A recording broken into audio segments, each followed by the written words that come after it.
What up, you guys? Word. Let's do a little brain drain action on a Sunday. I think this is the first brain drain we've ever done on a Sunday. Okay? Am I right about that? Of course I'm right about that. I just put it on the bunker, so who knows when folks are going to hop on. I left the pictures from the Iron Bowl just because I figured for most of you who were pretty happy about the fact that Auburn won, that'd be a good thing to remember. I know some of you guys, perhaps Torque included, not that happy about it, but that's okay. I know you guys don't like Gus, maybe. Cleveland Brown asks what we're going to be drinking, or what I'm going to be drinking tonight. My friend Maddie, not my daughter Maddie, but my friend Maddie C., let me know about a little deal over there at the Grub Mart in Auburn. Got the Ezra 7-year aged. That's 115 proof, so it's the barrel strength version. And they had that over there for $20. The price tag's on. I think it was $24.99. And yeah, look at that. It's delicious. It's a little hot. My wife thought it was too. She thought it was nasty, but she likes bad stuff. A lot of people see that. BP, my man. Thank you for the super chat, brother. You're the best. Everybody loves BP Rockman. I do for sure, and I know lots of other people do too because he kicks ass. And he's a prolific procreator. I think we can all agree on that. Anyway, in my opinion, as someone who drinks a lot of bourbon, as you guys know, I drink a lot of it with you because you're watching. This is the best deal going that I know of.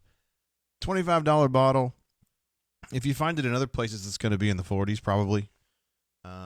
So in that particular situation at the Grub Mart there, trying to think, it's like 1 or 2 blocks off of Toomer's Corner. You get 115 proof, and I think it's a good taste. I mean, I'm not saying it's the best bourbon alive, but I'm saying $25.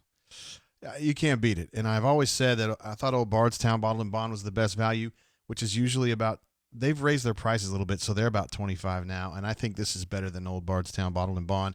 And I also think it's better than Old Granddad 114, which I feel like that's what this is competing with. And I think it's a better pour than that. Let's see what you guys are drinking. Rock Hill Farms tonight for Webb. There you go. I don't know if there's going to be as much drinking among the folks tonight. But I do love you, BP. Sunday Brain Drain. I'm so glad to have you here. So the deal is, the big news is Auburn's going to be in the Outback Bowl against the hated Gophers, University of Minnesota. I know this has really tripped up Will Collier. He's gone full meme style because of the Caddyshack Gopher thing, and he's like, they're going to rid themselves of the rodents or whatever. I never got into Caddyshack. It just wasn't my thing. I don't know. Well, dang. I got to try to record this for our podcast friends.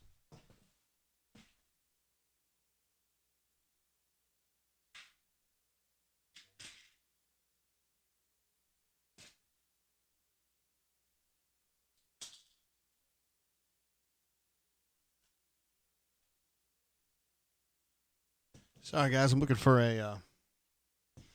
hold on.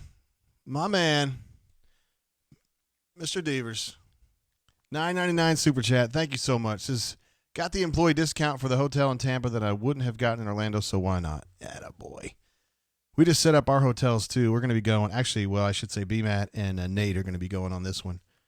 We kind of agreed several years ago that we were going to rotate how we do these. And me and Jay Lee took the first one in Tampa. I think it was 3 years ago. I don't remember. And so now BMAT's going to take this one. But we're set up now. I think we're going to the Marriott, I think, is where they're going to be. Caddyshack is the best, Jeff says. Look, man, I've seen it, and, I mean, it's not bad. I don't know, man. I just didn't. It really hit its peak before I got going, and I'm not trying to date anybody here, but I don't know. I just didn't. It just didn't do a whole lot for me. It's funny, but I like Stripes better, at least the first half of Stripes. And then I was more into, like, Weird Science. Weird Science is one of my all-time favorites and shit like that. I don't know. Chris Law says Auburn will make this one look easy. Mini 10, Auburn 43. We're going to talk a little bit more about Minnesota. I made a little graphic for that later. They look like they are a pretty good offense, and they're a decent defense. It's kind of what I've seen so far. Their offense looks something like Auburn's. They run a lot. Their tailbacks are not big, but I feel like they hit holes hard, and they're really good about wiggling through defenders at the first and second level in the middle. Like, they're not big, and you would think, okay, if they're going to be really good at running the football up the middle, they're going to be like Jerome Bettis or like Booby, just like super aggressive. And they're not. They just wiggle, and they're good at it. Anyway, Marriott. Yeah, that's a BMAT thing. Actually, it's going to be a and I know you guys think like, okay, so rivals and 24/7 and, we have like this big rivalry or whatever. Most of the guys over there are like my friends. Some of them really good friends. And so what's going to happen is I think BMAT and Nate and Jason Caldwell from ITAT 24/7, I think they're all going to stay together. I mean, we're all pretty good friends, particularly Jason and BMAT and me and, like Mark Phillips. Obviously, you guys know he's a really good friend of mine. So I mean, we'll stay together and hang out. And so I think that's what we're going to do. Because people are like, 24/7 guys, you probably hate them. I'm like, no, we actually stay with them when we go on trips. Anyway, Mr. Devers, thank you very much for your support with the super chat there. And, of course, you and BP Rockman are two of my all-time favorites. I got to try to find this card because otherwise I can't record this podcast. So just give me like 30 more seconds. I've got it down here. I just can't see it.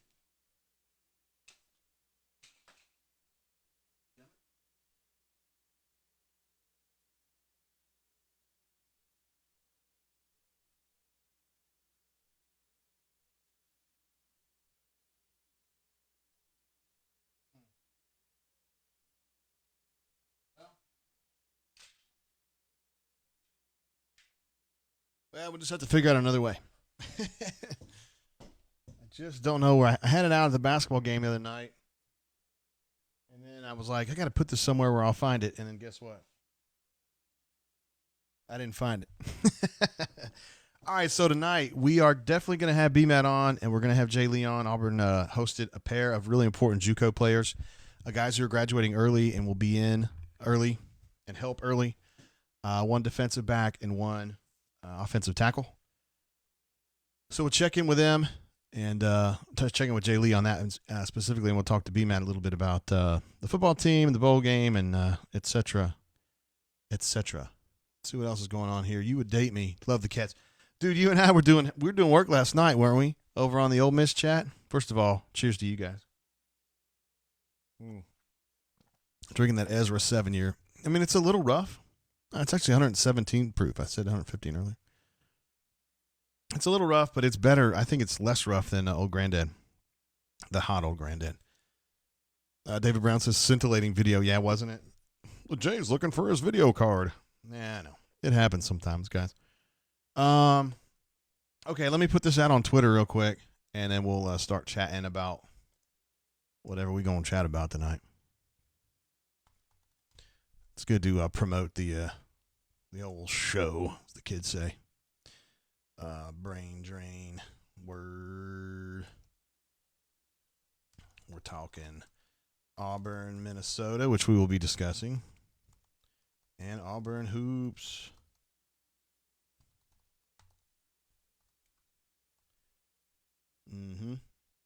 Yeah, we're going to do that right there. Calling that the Tampa 2. Giving you guys nightmares of Byron Van Gorder and Jake Holland doing the Tampa 2 back in the day. All right, so we Gucci now. Yeah, so me and Love the Cats. And I have a suspicion that Auburn 73 was over there with us too, Hornatius. We were kind of jumping on the Ole Miss show last night. They were really stoked about hiring Lane Kiffin and Neil McCready, who runs the Ole Miss site on the Rivals Network. He did an awesome job, dude. He was way ahead of everybody on that Lane Train business. I mean, we were talking about that on the G-Pitch show that we taped Thursday afternoon. And then they had the show last night where they were like announcing it and all that stuff. So I don't know, I might have said a couple nights ago. It was last night. So it was me and Hornatius, and I have a suspicion that Auburn 73 was over there, and there was somebody over there named CJ that I think was one of us too. Just kind of give him hell. Oh, were you Maurice from Biloxi? That might have been Taxman. I don't know. Oh man, I was definitely on the show though. I like those guys. I mean, I'm not necessarily the biggest fan of Chance, but I mean, because he doesn't like me, so I don't like him. But but Neil's a good friend of mine, obviously. And I'm really glad they got that show going when they did, right? We went over there like maybe 6 weeks ago and got that all set up, and they fired their coach, and that was a perfect timing for them. Okay, some things to discuss. Let's take a look at Minnesota. I got a little Minnesota graphic here. You see Mr. P.J. Fleck, that a lot of folks on the bunker consider the ultimate alpha male in the football world. He is pretty alpha, I got to admit. And he got those Gophers going really, really nicely this year. They start out, 9-0. So that's the first thing that really stuck out to me is just their really hot start. 9-0 at Minnesota is just unheard of. And their offense is what really sticks out statistically. Their numbers, I want to say they're like third in rushing, fifth in passing. And they're really good on third down conversions. They're above 50% on third down conversions on offense, which I think is outstanding. And then the red zone, I think they were ranked third in that league. But, man, the bottom of that league is so garbage. 73 touchdown percent in the red zone I thought was really good, and they were like 90% score. So their yardage is good, but not really good. But they finish drives, and that makes it so they score more points than you normally would with those statistic numbers, with the yard numbers. So they're good. They're good finishers of drives. Really, it's their passing game. Even though they run the ball more, it's their passing game that really stuck out to me. Their quarterback, his name is Tanner Morgan, second team All Big Ten. So he's the second guy behind Justin Fields at Ohio State. And he's good, man. He's a sophomore. 66% completion percentage, 28 touches, 6 picks. Not much of a runner. That's not really what his role is. They had 2 wideouts on the All Big Ten first team. So there were 2 wideouts on the team, and they were both from Minnesota. So those are guys to keep a close eye on. They don't throw the ball a ton, but when they do, they're very prolific with it. I think they led the Big Ten in explosive plays of 30 yards and 40 yards. So when they get a hold of the ball, they'll take some risks with it. And again, their running game is good. They have 2 tailbacks, neither one of them real big, neither one of them like super fast home run guys, but they hit the hole really hard. And like I said, they wiggle through that second level. Man, they were killing Nebraska. And I know Nebraska kind of sucked this year, but I was watching the Nebraska game and the Penn State game, and they were wiggling. It was weird. It didn't make sense to me. Like, I didn't feel like Booby could have done that. Like, just kind of that zipping and zagging. But they're not wimpy, and they're not trying to get out of bounds. They'll hit you. I don't know. It's kind of like magic how they were doing it. But I thought their best win was beating Penn State, 31-26, which was the game where it was like, oh, my gosh, Minnesota's pretty good. And then their regular season finale, they lost to Wisconsin 17-38 at home. And I think a lot of people were like, back down to earth. And, I mean, Wisconsin's solid. They're good. I mean, I think they're a good team. He probably had them overachieving this year. Their defense is it's good. I mean, it's like in the Big Ten, it's probably the 4th best team, something like that. As far as defense goes, maybe 5th. Solid. Just solid all around. I think they had 1 player on the first team Big Ten, which was a linebacker. And he's good. He's like kind of a tall white dude, and he's the surest tackler they've got. And he's probably their best pass rusher, at least in the 2 games I watched. So he's kind of a guy to keep an eye on. I don't know as though Auburn has a kid like that. It doesn't really – it'd be kind of like Chandler Wooten. I mean, he's built like that, and he moves like that, but they feature him more than Chandler Wooten. It'd be like if KJ and Chandler switched spots, and then Chandler was even more active than he already is. Just kind of, Love the Cat says he would rather play Wisconsin. Probably more predictable, yeah. They're going to run that ball up the middle a lot, and when you're running into Derek Brown and Marlin and KJ, that's probably not going to work very well. So, yeah, I could see that. I could totally see that. Captain Eagle Flyget says, can we get McCready on here to discuss the Peloton controversy? I think the Peloton controversy, you want to know my opinion on that? Of course, you're talking about the commercial where the girl who's like super thin, probably a size 2, is like gifted a Peloton by her husband. And a lot of people interpret that as you need to lose weight for a girl who's already very thin. But I don't know, man. First of all, I feel like the outrage is from men who are like trying to white knight or something. I don't know, because I ran this by my wife and she laughed. And I ran it by 2 of her friends and they laughed. They were just like total non-issue. So I don't know. Seems kind of BS. Brian Penn says AU for sure has no white dudes play on D. Is that true? I think. You're right. You're right about that. I hadn't really thought about it that way. Johnny says, can we get Tank Bigsby to play in the bowl game? We need a stud running back. Dude, Auburn does not need another running back right now. No. They're already splitting it up. It's funny because, these last few years we've been like, why does Gus always hang on to one dude and run him into the freaking ground like he did with Carry-On, right? And then he said this year, I'm not going to do it. We're going to share the ball. And I was like, bullshit, right? We were all like, bullshit. So what does he do? He actually he actually spreads it around, and now I think he does it too much. Because like when Booby got hurt, he gave DJ the shot, which I thought was the right thing to do, and DJ was good. And then Booby came back, and it seems like they've kind of moved Booby back up into that top spot, which I'm not 100% sure on. But, I mean, look, Booby's got his defenders. I'm not one that's going to shit on him, but I personally prefer DJ. But that's cool, whatever. But now he's trying to flip between DJ and Booby and Sean Shivers, really. And then he plays Cam some too. So George says, will Derek Brown play in the bowl game? That's a good question. If I was guessing based on Derek and the guy he is, I would say he will. But if he's going to be a top 10 pick in the draft, I'm just not sure that that's a great idea. I just don't think it's a great idea. You're running the risk of losing a lot of money. And I don't know about that. Now, Marlon's probably in a different spot. I'd probably go ahead and play if I was Marlon. So we'll just see what happens. It's if Derek ends up choosing not to play, it's gonna be painful for him. He's not the kind of guy that's gonna do that and walk away and be like, well, that's a wrap. On to the next chapter. Like, that's not him. He doesn't operate that way. He doesn't think that way. So it would be a tough sell if you were his agent or prospective agent and say, hey man, seriously, got to chill out. We don't even play in that game. We don't want to run the risk. It's gonna be a tough sell. Let's see. Ed Darby says, with the extra bowl practices, will Malzahn implement any new offensive sets or plays? I don't. When you say offensive set, I'm guessing you mean like almost like a paradigm or a new formation. I do not see that. Plays, I don't even necessarily think he would add a new play. I think he would add some wrinkles onto existing plays, particularly the pitch. The shuffle pass. The shovel pass that they used against Samford, I think that's going to come back. And I think there's 3 or 4 things you can run off that. And I also think he's going to do more experimentation with the Wildcat. But nothing super crazy. Here's something that I think is going to happen. So with Mike Norvell going to Florida State, I wouldn't be the least bit surprised to see Dillingham leave Auburn and go to Florida State to reunite with Norvell. I think it was just one of those deals where he needed to get away from Norvell a little bit because I'm talking about Dillingham, and just kind of spread his wings on his own.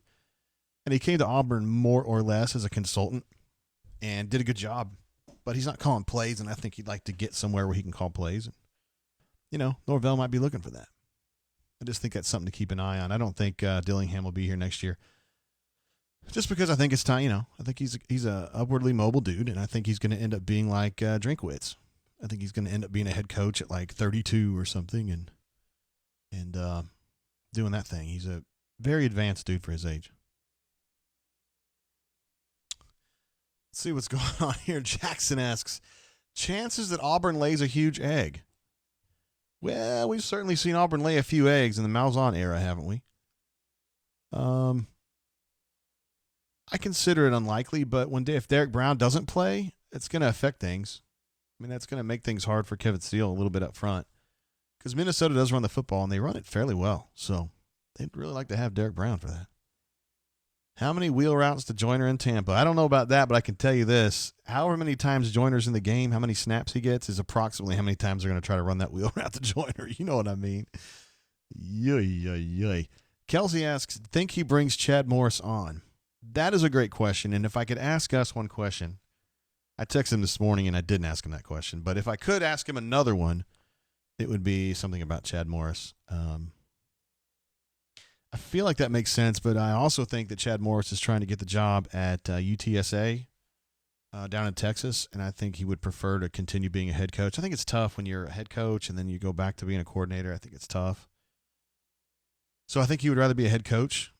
I don't know if UTSA is interested in hiring him. He's obviously a great guy. I've told you guys that. I promise you that's true. But his run at Arkansas was not exactly the kind that would inspire you as the athletic director anywhere to hire him as your head coach. But just my opinion. If he doesn't get that job, and maybe a couple other jobs he's pursuing or at least considering, I could see him popping in here. And the thing is, if Dillingham leaves, I don't think Gus has to be in a huge hurry to replace him. I mean, he will, but Dillingham is kind of he's kind of a spot recruiter. He helps you in certain places and then otherwise not really. So, I mean, you can live without him on that end, and then he's not calling plays, so you can live without him on that end. And, Gus has some time. No big pressure to hire somebody right away. I would like to see it. I think Chad Morris is great. I think there's been some talk in the bunker that, Chad Morris coming in, that would suck. I'm like, I don't think so. Love the cat says, can't hear this caller named nobody yet. Tell you what, I'll go ahead and turn on Skype. And if I get a call about my car's warranty, I'm going to be really pissed off at you, my man. Oh, we've already missed calls. Sorry, guys. Shoot. I didn't even think about that. We'll take calls. David Brown says, Arkansas is going back to the Burt days with the OL coach. Yeah, dude, I cannot believe that they fell. I mean, I think Sam Pittman is a really good coach, honestly. If I was putting together my own personal, who's who assistant coach group in the SEC, I'd have to find a spot for Sam Pittman, even though Matt Luke might be my number one choice for offensive line coach. But Sam Pittman's really good at what he does. Awesome recruiter, really good offensive line coach, great motivator of men. I think he's really good. I just don't know if he's going to be a good head coach, You go from offensive line to head coach. I'm trying to think. Caldwell from Vanderbilt, was he the last one to ever do that? And that didn't really end that well. I mean, it was Vandy, but I don't know. It seems kind of crazy to make that big of a jump. Hello, I ask you about the car warranty. I understand your car has 150,000 miles. Yeah, I know. We'll get you a few more drinks in you, brother. We'll give you plenty of time on that. All right, so we were talking about Minnesota again. Solid defense, slightly better offense, very good passing attack, but they just don't throw it all the time. They're not in love with it. They would prefer to keep it balanced, or what Gus would call balanced, which is actually about 65-35. And again, 9-0 start, and then they lost to Iowa at Iowa's fairly close game. Then they beat Northwestern, and then they lost at home to Wisconsin, which in a game that was supposed to be some huge deal, and they pretty much got their. Ooh, I almost said a bad phrase. They got beat pretty soundly in that one. Tonight, if you guys are just tuning in, I'm drinking the old Ezra 7-year. It's barrel strength, which is 117 proof. It pops. It's got a little oomph in there. A little bit of leaded gasoline in there, if you know what I mean. You can get this at the Grub Mart in Auburn, near downtown, for $24.99 for a fifth. That's a hell of a deal, in my opinion. Yeah, well, you haven't heard of a Mexican telemarketer. I heard one on Neil's show last night. I'll tell you what, I'll go ahead and give B-Matt a call. I know he was excited to be part of the show tonight. Oh, dang. I didn't know y'all would be able to hear the numbers. Let's get him on the horn. The last person we talked to on here was Allie. How about that? Remember that? We were late that night. Iron Bowl night. Late. I was like, I want to get this thing to 4 hours. We had to get Allie on the horn. Uh-oh. There we go. Sorry, guys. Is that really loud? I'm sorry. What is up? Yeah, I'm looking for Matthews. Is he around there? Speaking, he's right here, yeah. Yeah. That's me. I got a question to ask you about Auburn. Mm-hmm. You were talking bad about my nephew, Salvatore Canella, and I was wondering if Yeah. if you're going to stand behind what you said. Not if you got a gun, no. I love the guy. He's the best. What up, B-Matt? How you been, bro? I'm doing terrific. Just had a nice little Sunday dinner with the fam, just chilling out. Man, there's been some switches in the SEC tonight. Sam Pittman is now the head coach at Arkansas. Yeah, and that might hurt Georgia a little bit. He's he's maybe the best offensive line recruiter in the country. Yeah, he's a bad man. So that's big for Arkansas. I think he's going to be a plus in their recruiting. And I think that hurts Georgia a little bit because they pretty much loaded up with 5-star offensive linemen the past couple of years. So it'll be interesting to see how that works out in the next couple of years. And then your thoughts on Eli Drinkwitz getting the job at Mizzou. He's a former GA and he's a great guy. Yeah, and really is a great guy, and I'm really happy for him. I didn't agree with Missouri, firing Barry Odom in the first place. Really? I thought he was a good coach, and he just had a bad year. It happens, especially at a program like that. It's tough to have a consistent, 8 or 9 or 10 win teams at a program like Missouri right now, unless you give a coach a long time and you can just build it up. But I think Eli will do a great job there, and I think he's a terrific young coach. I'm really happy for him. Let's talk about this bowl game, B-Matt. Auburn goes to the Outback to face the Minnesota Golden Gophers. Yeah, the Gophers, they're good. Thoughts on this matchup, just kind of here from the tip? Well, backtracking a minute, I'm going to write about this tomorrow, but I think this is great for Auburn. I love the Outback Bowl. I think it's better than the Citrus Bowl. I don't care where they rank in the picks or how much money is put out. I've been to both bowls, and I think the player experience and everything that goes down in Tampa is much better than anything that happens in Orlando. So in that respect, I think it's good for Auburn, and I think Minnesota is going to be an interesting opponent. When I look at bowl games, I don't think it's necessarily about the best team. It's about the team that's wants it more, that's more fired up. And, on the surface, that might be Minnesota, an up-and-coming Big Ten team getting to play a SEC powerhouse in their minds. So, I think Auburn's staff and players have some work to do there. I do think they'll probably try to play up this disrespected thing. They feel like they should have been ranked higher or should have been in the New Year's Six Bowl or whatever. Maybe that'll work. We'll see. But I think it'll be an entertaining matchup and probably be a pretty close game on the field. Who you expect? You think Derek Brown's going to play in this game? That was one of the first questions I got in the chat tonight. I wasn't sure how to answer that bad boy. I would not be surprised to see him and Marlon both play. I know it's becoming more and more common for big-time players, future number one or high picks to sit out bowl games, but I just have a feeling both those guys, knowing them for as long as I've known them, that they're going to probably play. So we'll find out probably in the next few days. Yeah, that's what I was saying on the show, too. I mean, Derek Brown, if his agent or to-be agent was to come to him and say, hey, man, I don't know if you want to play, that'd be a hard sell for Derek because he really likes playing football and likes playing football for Auburn.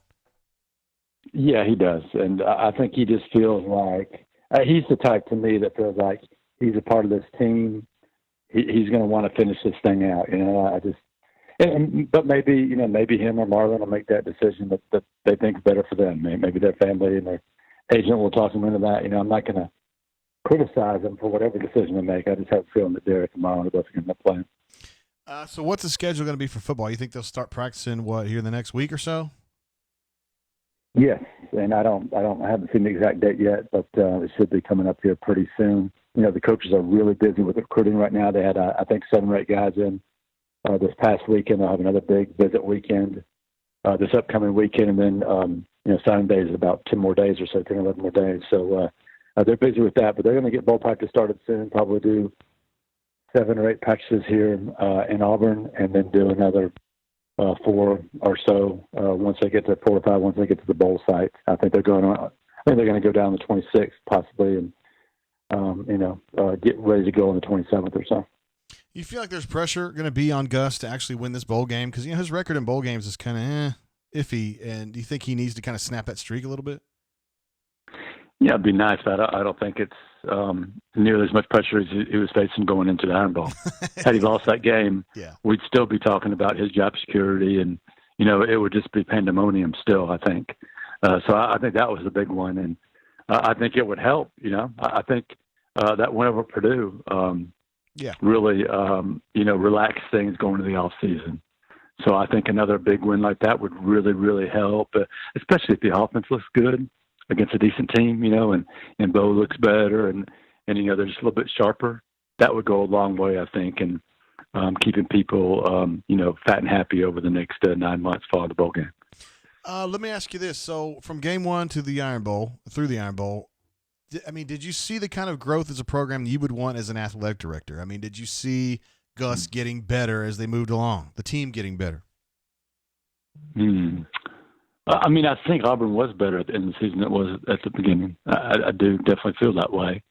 I don't think they're as good as maybe they should have been, especially offensively. And I think, I look back at, Georgia and Florida games and, really the LSU game too, as ones that, had they stepped up and, won one of those games, we might be talking about a whole different situation now. Yeah. So I do think they underachieved in some respects, but I do think this team is better now than it was 3 months ago, yes. And then offensively, I mean, they were kind of a mess, I thought, at certain points there, particularly that Florida game where Bo was kind of bottoming out and they were trying to scheme around him and around the deficiencies on the offensive line. But do you feel like in the last month of the season he got more credible, or was he about the same? Because, the Ole Miss game, they only scored 20, but then they come to the Iron Bowl and and obviously they had some troubles against Georgia. But in the Iron Bowl, they got done what they needed to get done. It's kind of hard to really assess what Gus has done offensively, right? Yeah, and then, of course, he goes, what was it, Bo, the final 5 or 6 games without interception? Yeah, that was good. That's pretty impressive to me. Yeah. Considering the amount of big games he played, the amount of pressure he was under, to try to make plays. They're all pretty close games, most of them. So I think we definitely saw growth from Bo Nix. And, we'll see with the offense. I like the personnel from the skill standpoint, that Auburn has coming back and will add to the program. I mean, they should be as deep at running back as they've been in quite a while. You got you would think one of the better returning quarterbacks in the SEC, maybe in the nation possibly. And then I think Auburn's going to have a really good group of wide receivers where they got to come back and some of the guys coming in. And we'll just see on that offensive line. To me, that's a big question mark. It can be the difference between Auburn being an average team to maybe being a really good team. Yeah, no doubt. You fired up about Tampa? You're going to be hanging out. You're going to room with Jason Caldwell and Nate, right? Yep. Heading down the 27th. I am excited about it. I like the Outback Bowl. They do a great job of, treating everybody that's there, the team, the staff, the media. So, I'm excited about it. I never look forward to being away from my family for 5 or 6 days, but that's part of the job, and I'm used to it and ready to go down there and get the job done. I was mentioning to the folks also, B-Matt, that, like you're going to stay with Jason, and I've stayed with Jason before as well. And a lot of times you think, they're a competing site, we're rivals, blah, blah, blah. But, I mean, when it comes down to it, I mean, we love Jason like a brother. Me and P. Marsh are really close. There really isn't that kind of hatred. We like the guys we work with, right? Yes, absolutely. And I've been working with Jason for almost 20 years now. And I have the utmost respect for him as a journalist and as a person. You're not going to meet a better person than Jason Caldwell. Seriously, you're not.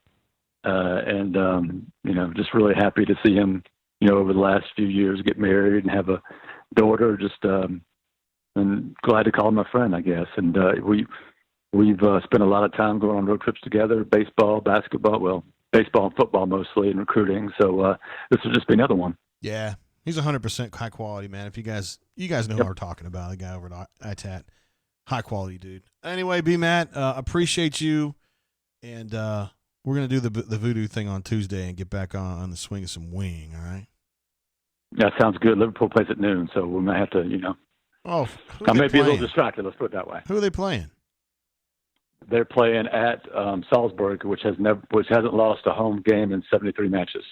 And Liverpool's got to have a draw or win to advance to the knockout stage of the Champions League. So we can delay it until 2, I guess, but well, we'll figure it out. All right, word. All right, brother. We'll see you, man. See you, buddy. B-Matt. That's my guy, B-Matt. He's a doer of many things, as you guys know. A doer of many things. Brian Matthews. BP says he met Jason. He was really cool. I'm telling you, Jason Caldwell is as high quality individual as you'll meet anywhere. Seriously. I mean, we compete against those guys, but at the end of the day, man, I mean, if they beat me, I shake their hand, say good job, and if we beat them, they do the same. They shake their own hand and say good job. I'm just kidding, they don't really. Yeah, we talked about talked about soccer for 10 seconds there, Cats. You all right, bro? You're gonna make it. Joker. He says, "I love you, bro. It's cold in Chile." Thank you very much for the super chat, Joker. You're the man. Joker got a foul of another mod today.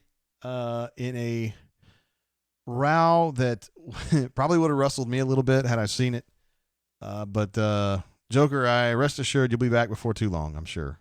Whenever that mod feels like it would be appropriate for you to come back. For me, that's probably it'd be a day or two. I don't know. I'd have to actually see the wording, the diction, the lexicon used. But you do good stuff. You do good stuff in general. You might have been pushing a line with that one. I think you would agree. Yeah, I think you would agree. Let's, in fact, I'll tell you what. You can face your persecutor here. we can call Jeffrey Lee. Oh, no, I'm calling B-Man again. I didn't mean to do that. Nuh-uh. There he is. Let's get Jeffrey on the horn here.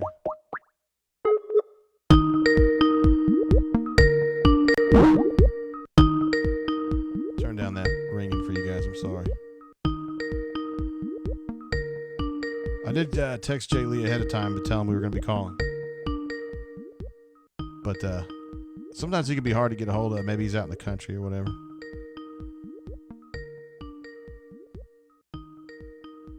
All right. I guess that's a no-go on Jay. He'll get back with me here in a minute. Sometimes he's out in the country and he doesn't quite get the call. How about you? That's what Eric says. How about you, buddy? I don't. So Joker's is in Chile for a comment that he made was just in poor taste. I'd probably leave it at that. Bo was great. I didn't think it wasn't like crazy bad. It's just maybe something I wouldn't have said, right? And something that you wouldn't have said. Bo was great. Captain Eagle Flyhead says, show us the pug. So I'm upstairs in auburnsports.com headquarters, and we keep the pug downstairs because the pug needs to be supervised at all times, else he either fights with the cat or pees somewhere that he shouldn't pee. Although I'm going to tell you this, so this is funny. So he has a bed downstairs in he has a little room that he stays in. And his bed's been having piss in it lately. Not a whole lot, but just enough for me to be, damn, dude, why is he pissing in his bed? And so, yeah, that's the situation. And I was thinking, well, if you're the idiot who's going to pee in your own bed and sit in it, like, you deserve everything you get, right? Well, so check this out. This afternoon, my wife is in the pantry where they stay, and she sees the cat scratching at his bed. And she sees a little wet spot. And she goes down there and puts her hand on it, and it's warm. Dude, the cat's been pissing in my dog's bed as a passive aggressive salvo to piss him off. And he didn't have anywhere to sleep, there's no other bed, so he has to sleep in it. It's like the cat is so subversive. And I don't even feel like I've seen this side of him before. Let's take it. Hey, caller, welcome to the show. How you doing? My wife is in the pantry with her stand. Hey, how's it going? Word, who I got on the horn here? Hey, this is David Brown. What up, man? How you been? Also known as let me mute my speakers. Yeah, that'd be a great Hold idea. on. New subscriber here. Capital A, capital U, Gusta, capital G, capital A. Is that Augusta? Oh, okay. I bet you're out from Augusta, yeah. Auburn fan in Augusta. Yeah, I got you, man. Over there in Dunn City, right? Robert Dunn was from over that way. That's right. Laney High School. What's been going on, bro? Oh, just enjoying the Iron Bowl win. Just loving Georgia losing. New subscriber. Just wanted to say I love what you're doing. Got the coupon for the Rivals fan store. Yeah, awesome. That was a good deal, I thought. Did you take you took the Rivals fan store versus the Adidas store? I got you. I did, yeah. Picked up a super soft Auburn Sherpa for the wife for Christmas. Sherpa. She's gonna love that, man. Absolutely. Maybe you can do a little noodling under that. Yeah. Yeah. But I have to say, after seeing how hard the players play for Gus, I was kind of hanging off the Gus bus, about to fall off, but I think I'm back on. I'm really I see how hard they play for him, and we've got a decent record. I think we got a shot at 10 wins, and I think I'll be back on that bus for a little while. Yeah, they've been playing better. I mean, I wish they had beaten Georgia. I mean, obviously, for all y'all who live in Georgia and have to listen to those people because they're the worst fans, obviously. But, Georgia got humbled the other day. Maybe that'll shut them up a little bit. I don't know. Yeah, probably not. been living here for 5 years. I love seeing Georgia hurt. I hate them as much or more than Bama, to be honest. Or I'm sorry, Tuscaloosa. Yes, thank you. Well, they do run their mouth a lot. Kind of on that topic, I had to call out one of the posters. I think his name was Big Tom Cole. Mm-hmm. Says he needs help understanding how some AU fans hate Georgia more than Alabama. And there was actually another guy who said that Auburn and Georgia have a history with like Vince Dooley and all this stuff and Pat Dye. And I'm like, I've been hating Georgia since like the early '90s. Like I do not see that point of view at all. Yeah, I could see old school people would see that, but yeah, I pretty much came into this rivalry in the '90s myself, and I don't like Georgia. I don't have any respect really. So that's where I'm coming from. Augusta, thank you very much for subscribing to AuburnSports.com, and I hope you enjoy your time over there. No problem. War Eagle. Appreciate you, bro. Holla. Thank you. New subscriber there, Augusta, or Augusta, capital AU, but I couldn't really do that because it's all caps, this particular kind of font. Yeah, Eric Olson says it won't shut him up. You're right. I caught myself. I was trying to think logically, and then I was like, no, it's Georgia fans. They're terrible. And Bottom Hall Knight says he agrees with Augusta that for all of Gus's faults, the kids play for him. Dude, that's absolutely true. And on the bunker, like 2 or 3 weeks ago, somebody on the bunker was like, yo, the kids have quit playing for Gus. I'm like, that is not true. The Georgia game was a mess for the first 3 quarters for sure. And I don't think they were weak. I didn't think Auburn had just quit or anything. I think Auburn was just slamming its head into a wall. And then they got into the 2-minute offense because they were panicked and had nothing else to do. Started getting looser and started playing better football. But I don't think they'd ever quit. And they busted their ass like you wouldn't believe in the Iron Bowl. I mean, that was as gutty a performance as you will ever see. And there's always going to be Gus haters. I get it, man. He can be tough to appreciate in some ways. He's not particularly personable, but he's gotten better, and his offense has gotten better. Checked in with Doc Dumpsta. He is going to be on the show. We're going to add him in about 5 minutes. I was thinking we were going to jump in here and talk to Jay Lee, but I think he's out. He might be out in the country. So we'll take this call right here from the 334. Hey, caller, how you doing? Welcome to the show. J.G. Tate, my man, my brother, the myth, the legend. I know who this is. This is Jay Walker, isn't it? Man, how do you know that? Is that you for real? Yes, it is. Oh, yeah, that's my guy right there. I can tell you have a professional voice. That's why. Well, I mean, it's been a while, so, I mean, I thought for sure. That's impressive, man. How you doing? Well, I mean, I'm here drinking and having a great night, and I'm glad that you're on my line here because, Jay Walker, you're one of the all-time greats, in my opinion. Oh, stop. You're so sweet. You're kind. You're a very kind man, Jay Tate. Yeah, and seriously, you and I got a little bit upset with you. This has been like a year ago or something, and we just talked it out, because you're a quality dude. Well, I appreciate that, and that's the whole thing that I try to do. I mean, you ought to be able to talk to people, and you're right. We had a disagreement, but we talked about it, and adults at least should be able to do that. Hell yeah. Sometimes it doesn't happen on the bunker. You know how that goes. It was way more on my side than it was yours, and I appreciate you taking time to listen to what I had to say back then. What do you think about this bowl game? Are you going to go to Tampa? Let me think here. No.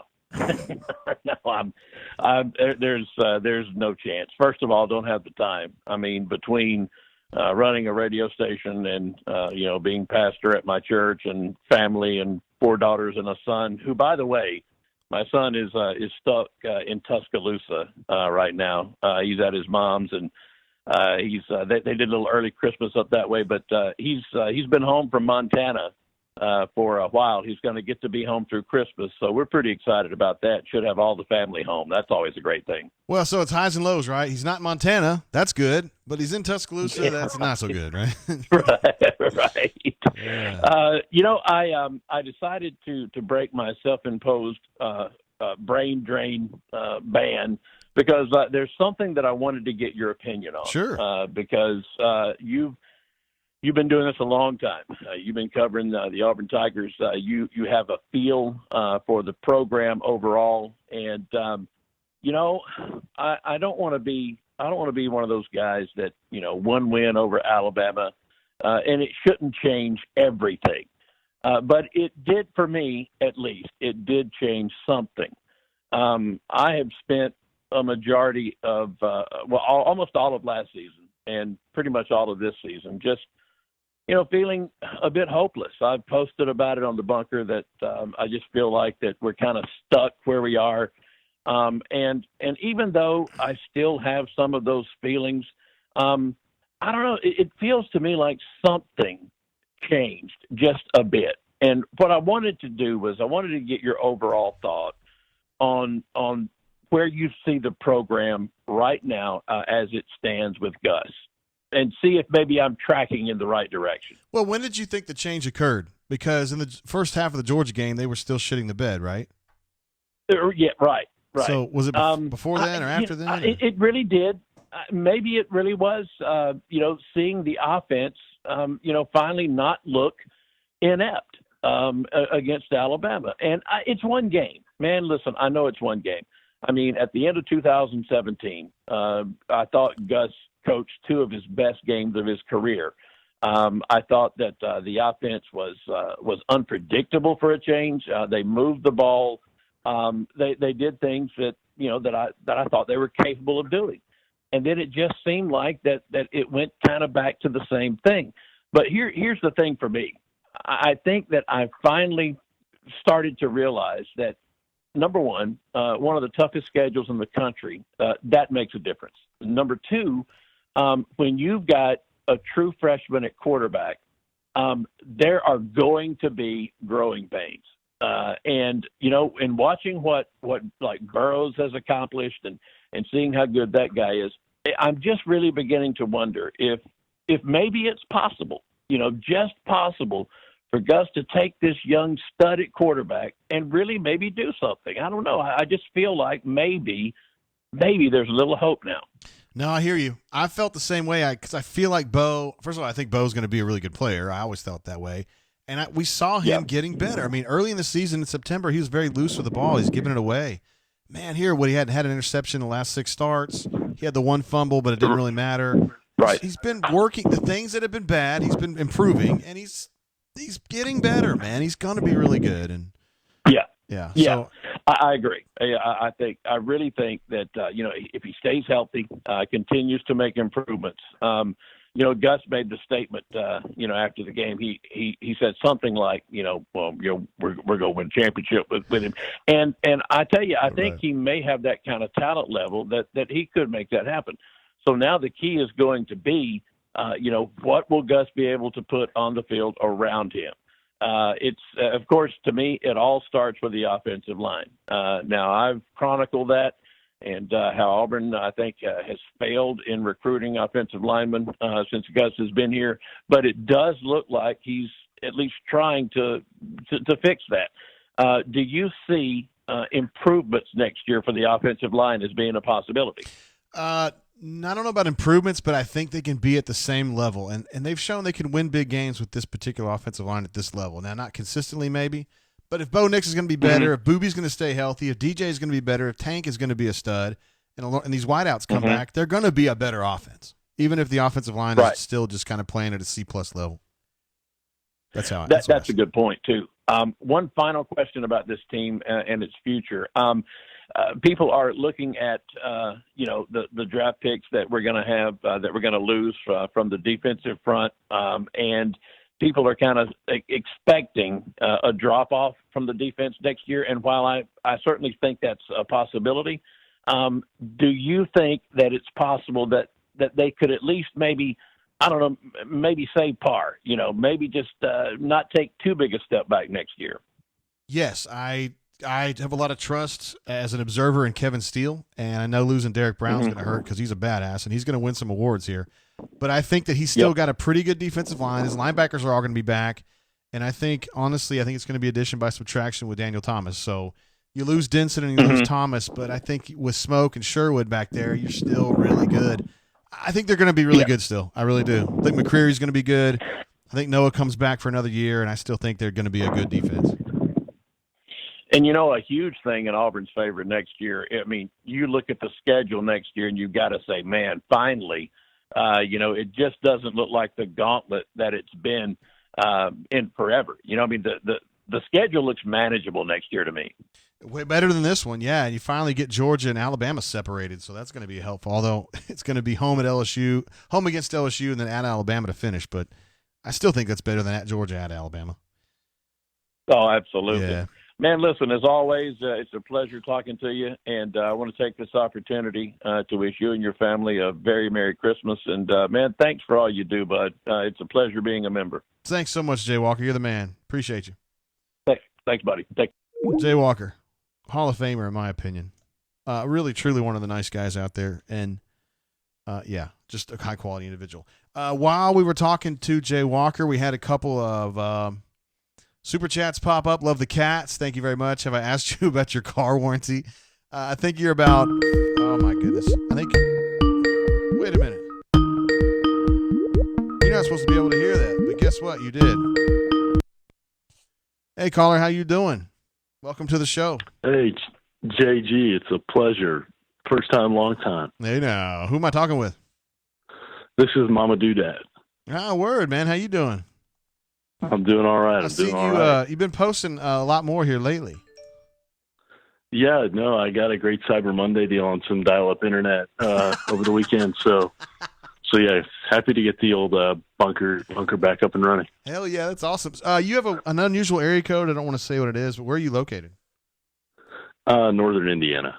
Oh, word, like way up by Chicago? Yeah, sort of between South Bend and Fort Wayne, if you know where that's at. Yeah, I can kind of guess. How'd you end up getting up there, man? My dad is an Auburn alum and moved to Chicago, so I was born and raised in the Chicago area and kind of migrated over to Indiana. Word, okay. Not a lot of Auburn fans up there, though, right? Not a ton. I got some more Eagles, though, after Iron Bowl, which was nice. Hell yeah, you did, because fuck those guys. Exactly. So, what do you want to talk about tonight? Minnesota, basketball, what's piquing your interest? I guess I'm curious. I'm excited about the matchup. I think that's intriguing to play Minnesota.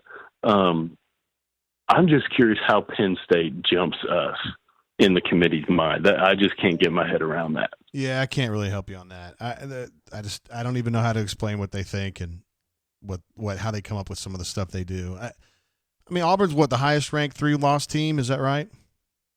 I believe so. Yeah, so I mean, I look at it as Auburn had its own destiny in its own hands, and it lost at Florida, lost at LSU, and then lost to Georgia. So you kind of put yourself into a bad spot there. I don't know. Yeah, I get that. I guess I wish they would look at quality wins more than the losses. I mean, obviously the losses comes. I'm not asking to be in the playoff clearly, but I think if you look at the quality wins, what we have compared to an Oregon, who we beat.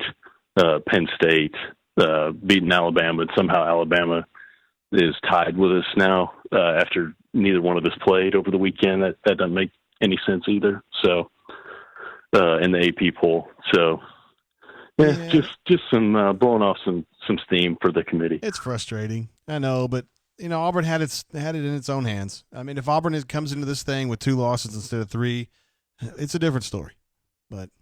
They got the 3 losses. No, you're exactly right. You're exactly right. But no, I think Jay Walker, who may be the only caller I've heard with a better radio voice than my own, unbelievable, isn't it? Touched the offensive line question for me. So that was the only other thing I had. I appreciate you. Appreciate you doing the brain drain. Always a must listen for me. So keep up the good work. Appreciate it, Mama. Do that. See you, bro. All right. Bye. To that end, we're going to talk a little bit. We're going to call Jay Lee here and get him on the horn to talk about these JUCO guys that we're visiting today. Before Mama Do That call, though, I want to give a shout-out to Love the Cats for your super chat. Said, have I asked you about your car warranty? Thank you very much for your support. Love the Cats. And we also got one from Fat Crack, who says, JGT sipping on some small batch 1792 tonight. Yes, we drank that together on the show maybe a month. Nah, it's probably longer than that. It's probably 6 weeks. God dang it. I can't even finish what I'm saying. We were drinking that on the show maybe 6 weeks ago, and that is a good bourbon. I think that whole group, the small batch is kind of like their entry level, but it's really good for what it is. I think that probably cost you 30-ish. And we had some here at my bar in my little neighborhood. It's called the Tipping Point here in Montgomery. And they have they have 1792 like barrel proof or barrel strength. That shit was good, man. I thought that was outstanding. And I think that's like $50 or $55 a bottle. That's a good bourbon. That's just one where you kind of have to drink it a little bit to know if you like it or not. I think it's a little too refined, but it's good. It's really good. Let's see. I had to turn Skype off for a minute because I couldn't even hear you. I think you guys are having to hear it. I've got apparently some kind of a setting switched on my Skype to where all the ringing's going out. I hate that, so I got to get that. I'll fix that when we get off the air tonight. Mama Dudad is bringing fire to the bunker lately. Now you know the man behind the handle, yo. He's up in Indiana. He's got that Chicago land toughness. Joker says he called 17 times. I don't think you've called 17 times, but I'm sorry if I missed you. Love the Cat says, pro tip, Joker, don't call when Jay is talking to another caller. That's a great tip. I don't even hear it. That was great, says David Brown. Did Jay Tate send you a coupon to sign up? You got the order wrong, but that's basically how it worked, yeah. Brian says 1792 full proof is the bomb. Yeah, I'd not had that before. And like I said, they had it at the bar, and it is delicious. There was a rumor that they had it at the ABC by the Rave here in Montgomery, but I went by yesterday, and they did not have it. So, no go. Phil's back in the house. Phil, welcome. What'd it do? Man, it's better with you here, bro. I'll tell you that. Auburn owns you says he's drinking Coors Light. That is a delicious. If you're going to drink a water beer, that's the one I choose. I don't drink a lot of beer myself, though. I always feel like I'm getting bloated when I drink beer. All right, we need to get on the horn with Jay Lee, so let me get back on the Skype here. I do want to, again, say thank you to our Super Chatters BP, Joker, Fat Crack, love the cats, love you guys. Thank you so much for your support of what we doing here at auburnsports.com. Let's get Jeffrey Lee on the horn. They had a couple JUCO guys in today, and I think Auburn's in a good spot with both of those players.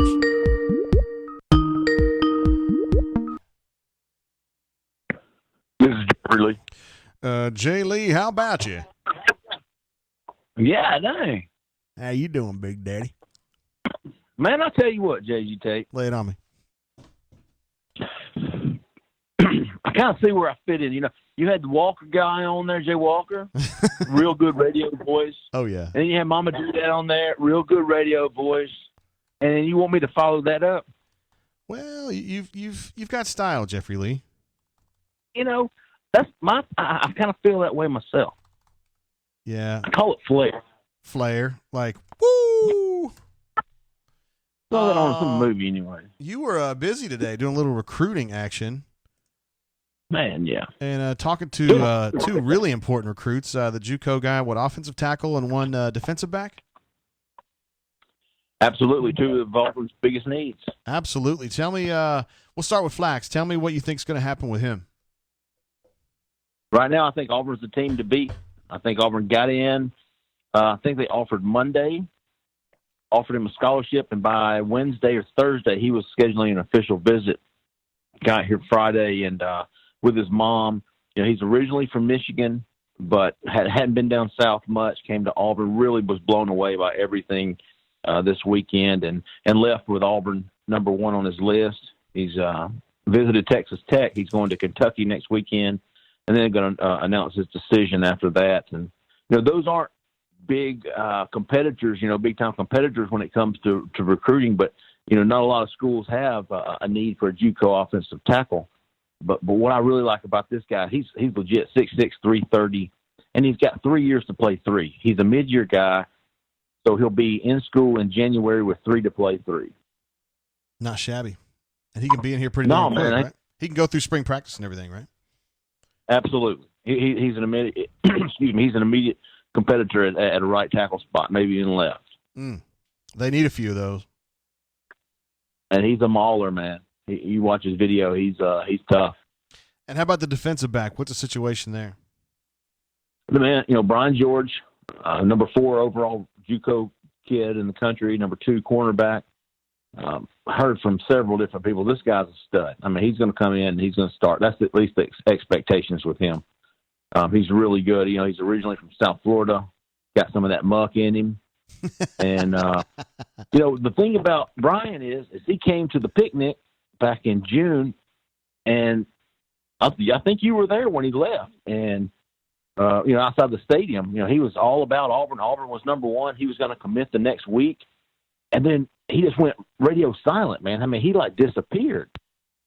So it went from Auburn is about to get the commitment to, you know, you didn't hear anything on him. And then the next thing you do is, you know, the buzz is that he's going to A&M. Auburn hasn't heard from him. Auburn can't get in touch with him. So, and then all of a sudden, the week before the Iron Bowl, you know, here he comes back out. He comes to the Iron Bowl, leaves with Auburn number 1. He comes back this weekend, says Auburn's number 1, and he's going to announce his decision as soon as his cameraman can get the video made. So potentially Auburn adding both of those JUCO guys from this weekend would be monstrous. It would be absolutely monstrous for this class. And that helps him at defensive back next year. In the event that Noah leaves, or maybe even if Noah stays, they still use him, right? Well, yeah, absolutely. You've Javarius got Noah, you've got you know, Roger, you got some young guys, but you've got Marco Domio, and you would have Brian George, 2 really, really good junior college cornerbacks coming in who could add some depth, some experience. You wouldn't have to rush some of those younger guys on. So I think I really like where this class is headed right now. Hey, we had someone in the chat, Jeffrey Lee, ask, Bottom Hall Knight says something about Broderick Jones. Has there been any chatter about him? What's going on with that? I think Broderick Jones, he's the longest commitment for Georgia. He's been committed to Georgia for almost 2 years now. I can't remember what his rank is, but he has expressed interest in visiting Auburn. He's not going to sign until February, so it's not like this is going to happen real quickly. This is, you know, this is not he's not going to do anything in haste right now. He's a 5-star. He's a big dude. Saw him at, I think it was the Georgia game. 6'6", 300-pound, 5-star, number 3 offensive tackle in the country from Lithonia, Georgia. Been committed to Georgia since April of 2018, so almost 2 years. But had expressed in looking around some, and one of his visits is Auburn. And I think Auburn picked up a little bit more momentum today with him, with the exodus of Sam Pittman to Arkansas. Yeah, that's tough. Georgia losing that offensive line coach that was so well liked by recruits and all. Him going to Arkansas, I think, opens the door even more for a school like Auburn with Broderick Jones. That would be huge. Sam Pittman leaving Georgia is going to hurt them a lot. I think it's absolutely. It's a curious hire for Arkansas. You still there, bro? Yeah, man, I was standing off. I was not going to speak over you again. I was just saying that it's a curious hire for Arkansas, offensive line coach to head coach. But, I mean, for Georgia, it hurts for sure. Oh, I'm curious to see who they get in there, but absolutely the best thing for Auburn would be for Sam Pittman to get out of Georgia because, you know, I think that Georgia probably the team that has hurt Auburn the most when it comes to offensive line recruiting. Even, you know, you think about Clay Webb 2 years ago out of Oxford, you know, going to Georgia. And a lot of those guys from Georgia that Auburn typically would have gotten have ended up in Athens. And who was Broderick's? Do you know who his area recruiter is for Auburn? For Auburn, I think it was Would that be Sam Cornell? Pittman. No, I mean for Auburn. Oh, I'm sorry. For Auburn. Lithonia. If it's Greater Atlanta, that'd be Rodney or Cornell. Google's got some of Atlanta. I don't really know where Lithonia is on the map. Cool. I think it's Rodney could if it's south of I-20, it could be Rodney. Yeah, I think it is. Mm-hmm. And you know that's a typical Rodney Garner recruit as far as area. You know, you don't hear a lot out of guys like that, and then at the very end, you start hearing, you know, Rodney's been working this guy the entire time, and nobody really knew it. He likes to work like that. Do you have anything to offer on Eric Reed? Anything new on that kid's tip, so to speak? I think he's all Georgia. I really do.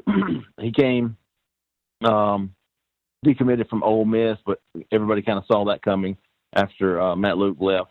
I don't know where Ole Miss stands with him now with Lane Kiffin going back. but it obviously hasn't created much momentum over there with some Mississippi recruits. As far as we talked to McKinley Jackson today, the 4-star defensive tackle who actually eliminated Ole Miss because of the coaching change, regardless of Lane Kiffin. Damn. But Eric Reed, I think everybody's think he's going to Georgia. I think Auburn's cornerback will the final cornerback of this class will either be Brian George or Emmanuel Taki, one of the two JUCO guys. Gotcha. So it's gonna be me and you in Tampa. Is that right? Is it really? No. It's B-Matt's turn again. Well, you know what? This is going to be the 10-year anniversary Of the Cotton Bowl? No. of Auburn. It was in Tampa 10 years ago. And I'll never forget. Yeah. On December the 30th, I was going out where I was in a hotel, finished all the work from the day's practice at bowl practice. We're going out to celebrate my birthday, which would have been December the 31st. I remember this, yeah. Got down to the parking lot, was about to get in the vehicle, and I got a phone call, and of course I picked it up because of who it was. And he said, "Call Cecil Newton." Yes, you had that story better ahead of anybody. Cameron just committed. Cameron So that was Newton. Cameron Newton. You know, it's still saved in my phone as Cameron Newton. Yeah. That's good stuff there, man. You know, looking back, that's probably a pretty big story for me as far as breaking news. Hell yeah, it was a huge story. I mean, damn, you broke the story about the Heisman Trophy winner committing to Auburn. That's huge. There you go. Yeah, old Jay Lee's got a few tricks up his sleeve. Yeah, 3 weeks from that 10-year anniversary. How about that? Well, maybe Right now, man, I'm trying to get to the mountains, man. I got to get out of here. Okay. I think that's fine. You know what I'm saying? Well, after the early signing period, after Christmas, got about a week right there between there and New Year's. We'll get the hell out of here, turn this phone off, and just go get lost in the woods somewhere. That sounds like the worst thing that could ever happen to me in my life, but I'm glad that you enjoy it. Well, I'm looking. Jeffrey Lee, we've loved having you on the show. We love you in general. You're an absolute titan, and word. Peace out, homie. See you, bro. Jeffrey Lee. You know, I didn't even give Jeffrey Lee a daggone credit on the caller ID. God dang it. I'm going to go ahead and give him one now, even though it's too late. Sorry, guys. I get so excited that Jay Lee's on the horn that I didn't even let Mama do that on there. Sorry about that. Anyway, Jeffrey Lee, a Titan, talking about getting up to the mountains after this early signing period concludes, and then there's a short window there where the coach is down at the bowl site. Damn. I bet you I know who this is. We're gonna go ahead and take this. Hey, caller, how you doing? JG, what's going on? Is this Joker? Joker. What up, Joker? I had a feeling you'd jump on finally when somebody wasn't on the horn. I follow what Love the Cat says, man. Well, I mean, he knows what he's doing. He's been jumping on a bunch of chats these days. What's the latest with you, Joker? Oh, man, you know, I can't post on the bunker, so I'm just, watching a little Christmas Carol. I meant to ask Jay Lee about that. When did this banding take place? Was it earlier today? Nah, man, it was yesterday. Oh, Do you want to know the story? Yeah. I mean, don't go into too many details, but yeah, just. I mean, I won't repeat it verbatim because I don't want to get hung up on. You know that. That would be great. All right.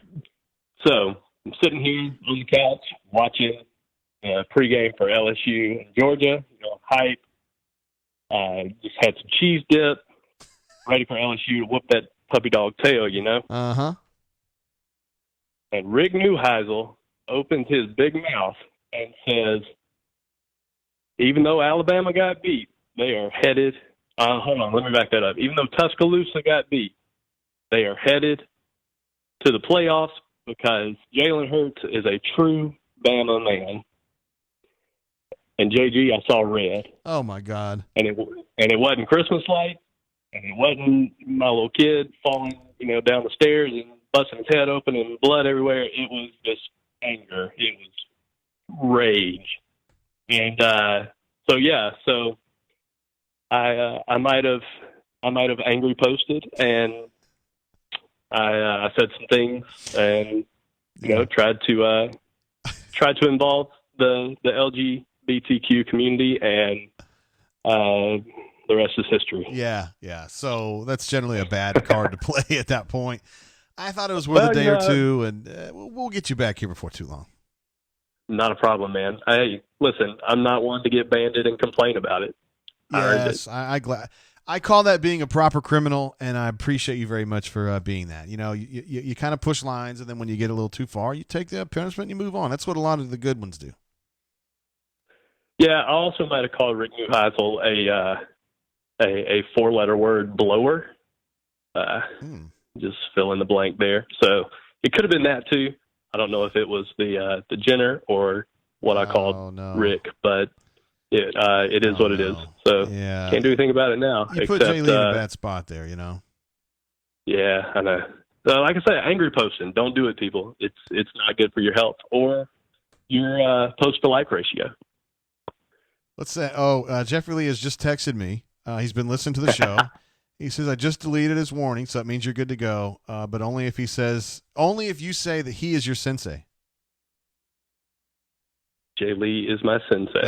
Then we're all good, bud. You're all square. I'll even buy him a Zima. Good luck finding him. Sounds like he's going to be in the mountains. I need to just put on my hunting gear. And he's still got a couple weeks, though. He's still got some work to do before he goes to the mountains. So, anyway. All right, JG. So who is our surprise signee in your opinion? Who are we going to pull? That's a Jeffrey Lee question. I think they're going to surprise somebody and snag an offensive lineman somewhere, somehow. Somebody who's I'm not talking about the JUCO kid. Like they're going to covertly get somebody. And if it's going to be one of these kids that ends up leaving Georgia because of Sam Pittman, maybe it's there, maybe it's somewhere else. But I think they've got to address that, and I think that's where it's going to be. Hey, so something else along the recruiting lines. I think it was Lewis on the bunker, and it was Rice. It was Rice. Maybe Friday morning talked about the potential of a commit that Jay Lee said he could not name coming from LSU or potentially Bama, and it being an outside linebacker. So just something to throw out there for the listeners. I do remember that thread specifically because my two guesses were Quindarius Robinson or, the kid, B.J. Ojulari. Ojulari is a guy at LSU. Auburn's been trying to get him for a long time. So those are one of those two is my pick. Especially if Phillip Webb is a heavy lean to Bama. I don't know why Quindarius would want to fight that when he could potentially be a second stringer straight out of the gate here. Tank was the other one that everybody was talking about Friday that they were wondering if he was going to flip. And I think I said then, if he wants to go and fight three top five running backs that they pulled the last 3 years over at Georgia, then, good luck. But yeah, I don't see that happening. I don't. I don't either. I think he's got a better chance of breaking the depth chart here. So, anyway. Hold on. Jeffrey Lee I don't know if you can see it, but on the chat, Jeffrey Lee's jumped in and said he never said he was committed to an SEC school, only that he, quote, could be. Gotcha. So there you go. I don't know if that changes how you feel about it. We may be potentially looking at a third party, not one of the two. Yeah, don't bring up the menage a trois on the show. Let's just keep that on the bunker. You should be good to go, Joker. Holler at me if you're not, and of course we love you. Well, damn, guys. See you, bud. Joker in the house, or was in the house. He is now leaving the house. We are now going to call Sir Doc Dumpsta. Let me get him on here.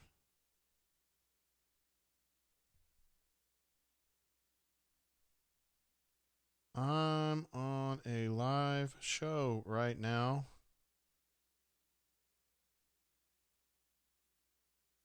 See, hold on. I gotta. Oh, that's not really my problem right now. We'll worry about that later. So I got a little something about a message board. I'm sorry, a main board post. Let's get on the horn with Doc. He's ready to chat it up. You guys know Doc's always ready to chat. I got to type in his number here. You guys hear that?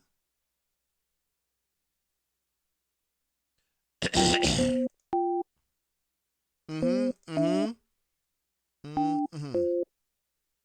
Mm-hmm.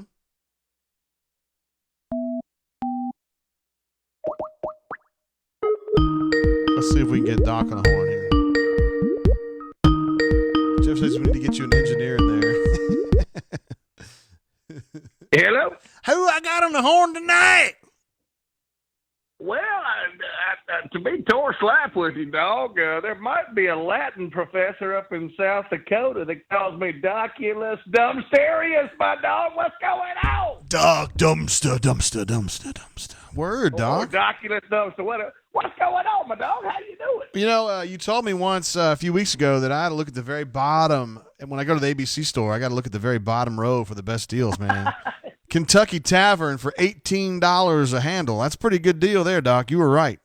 Well, now I will say this: I hate been the ABC store in probably a couple of daggone 4 weeks. If Kentucky Tavern's $18, that might be in my budget, dog. Did you really see that? Hell yeah, I did. I think that's your everyday price. That's not on sale. That's just your good quality price. Well, now listen, because I just to be tore slap honest, I'm plugging on some easy teasy tonight. It was $11 for half a handle. Damn, what's easy peasy again? That's early times, buddy. Maybe they throw in a little slip of Jack or Jim or whatever, but it's just early times. And walk in an ABC store, just take the escalator downstairs, give them $9, they'll give you one bottle. You're fine. Yeah, I hear you. Are you going to be going to the bowl game? I know you're pretty fired up about maybe some waves down there in St. Petersburg. Oh, dog! Well, here's the deal. Obviously, I'm not going to a bowl game. This doesn't need to be repeated. Don't put this on the bunker. I won't. Hell, I bounced 2 checks last week, so I obviously can't go down to freaking where we're playing, Destin, wherever, Panama City, wherever we're playing. But I ain't excited about the bowl game. We're playing Minnesota. I don't know if we ever played them. I'm excited about it. Yeah, I don't. I mean, Minnesota's usually kind of shitty, so I doubt Auburn's played them. Yeah, but I'm just saying, listen, at this point, when you're playing a bowl game, like if we played Wisconsin, I would be pissed off as hell because I feel like I see us play Wisconsin every day. At least we're playing somebody new. Yeah, you're right. And PJ Fleck's going to be an interesting guy to kind of see, what he has to say. He's an interesting cat, right? Oh, yeah. Fleck's an interesting guy. There's a lot of guys in our family that really like Fleck, and they'll be well coached. They'll have it'll be very similar to when we played Wisconsin a couple of years ago. But like I said, we're in a decent bowl game. If you're not in the first 4, I don't know what the big deal is. Yeah. This is a pretty good matchup for us. I'm pretty excited. And, of course, you got basketball. We got a game coming up in Birmingham. I was thinking since a lot of times you're in the metro Birmingham area, you might be able to get over there and see that game. Now, listen, I will tell you this. Basketball, I just love, dude, I freaking love Eric Cambridge and freaking Flanny, okay? I watched we played Furman, wasn't that the game? Who's the game we barely won the other night? Yeah, Furman Paladins, yes, sir. Okay. Yeah, so you know what? I just love it. I will tell you this, Coach Tate. I need you to help me out on the Samir Dowdy bandwagon. Okay? Yes, sir. I'm not a big Samir fan. I think you are. I need you to help me there. I think that he's had a couple of big games. He was a 6-man last year. Now he thinks he's the first man. And he's had a couple of Instagram moments with his dribble and shoot, and he thinks he's better than he is. Can you talk me off the ledge that maybe he's not a good player? What do you think? I think he's a good player. I'm not sure he's the number one. Right. And he had some really good games early on. I didn't think he was very poor shooting the game. He was 0 of 7 from 3 against Furman. So, well, he shot the. Listen, to credit to him, he has shot the ball well this year. Yeah. I think he thinks he's the one option, and I think the ball stops with him. And as a former youth league basketball coach that lost 96% of my games, I try to get the kids to throw the ball. He doesn't like to pass the ball. That just bothers me. Well, he can be a very good passer. I think they're trying to tell him to be a little more selfish and be a spot-up shooter and do the things that he can do to help the team. So I don't know if passing is going to be part of that. If he's the scorer, Well, here's what I would do, Tay. If I'm Bruce Pearl, and I think Bruce Pearl will get this, okay? Bruce Pearl, he's loving life. He just went to a Final Four. He's the schedule we played. Look, I love Bruce, but the schedule we played has not been very good, and everybody loves him. What he's going to learn, he's got to get Cambridge and Flanny in that game with Okoro. Okay, those three guys are freaking studs, in my opinion. Yeah. And Wiley's playing well. Wiley's catching the ball, and he's playing well. So I like our basketball program. I like where we're going. We just got to keep getting better. Yeah, I think they are getting better, particularly on the defensive end, Doc, because I thought they were really sloppy in the early part of the season. So their offense, I would agree. I totally agree. Agree. They've been toughening up. They've been tightening up, and I think it's better when they don't run shit for Austin. Dude, you've watched the games. They can't get the ball to Austin. So they need to do other stuff and just let him tip the ball in because he's really good at that. Yeah, Austin has done better. You know, Austin is a guy that doesn't shoot really well outside of 4 trips in the basket, but he can dunk, he can lay up, and he rebounds well. So I agree with that. Let's talk about – I think I have literally, Coach Tate, found a football anomaly. I think I found out where our problems are football-wise. Let's hear it, man. I've watched every tape for like the last 78 hours, okay? Okay. Here's the deal. Our offense absolutely sucks, and it just kills me because we'd probably be in the playoff if we just had Northwestern's offense, okay? I think the issue is after we run a really good play, we run up the middle every play, and the defense knows that, okay? I think let's say we run 68 plays a game. 8 of those plays are right up the middle.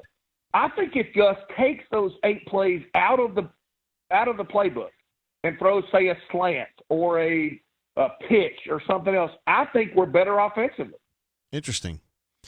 I don't think he runs any dives on purpose. I think it's a read.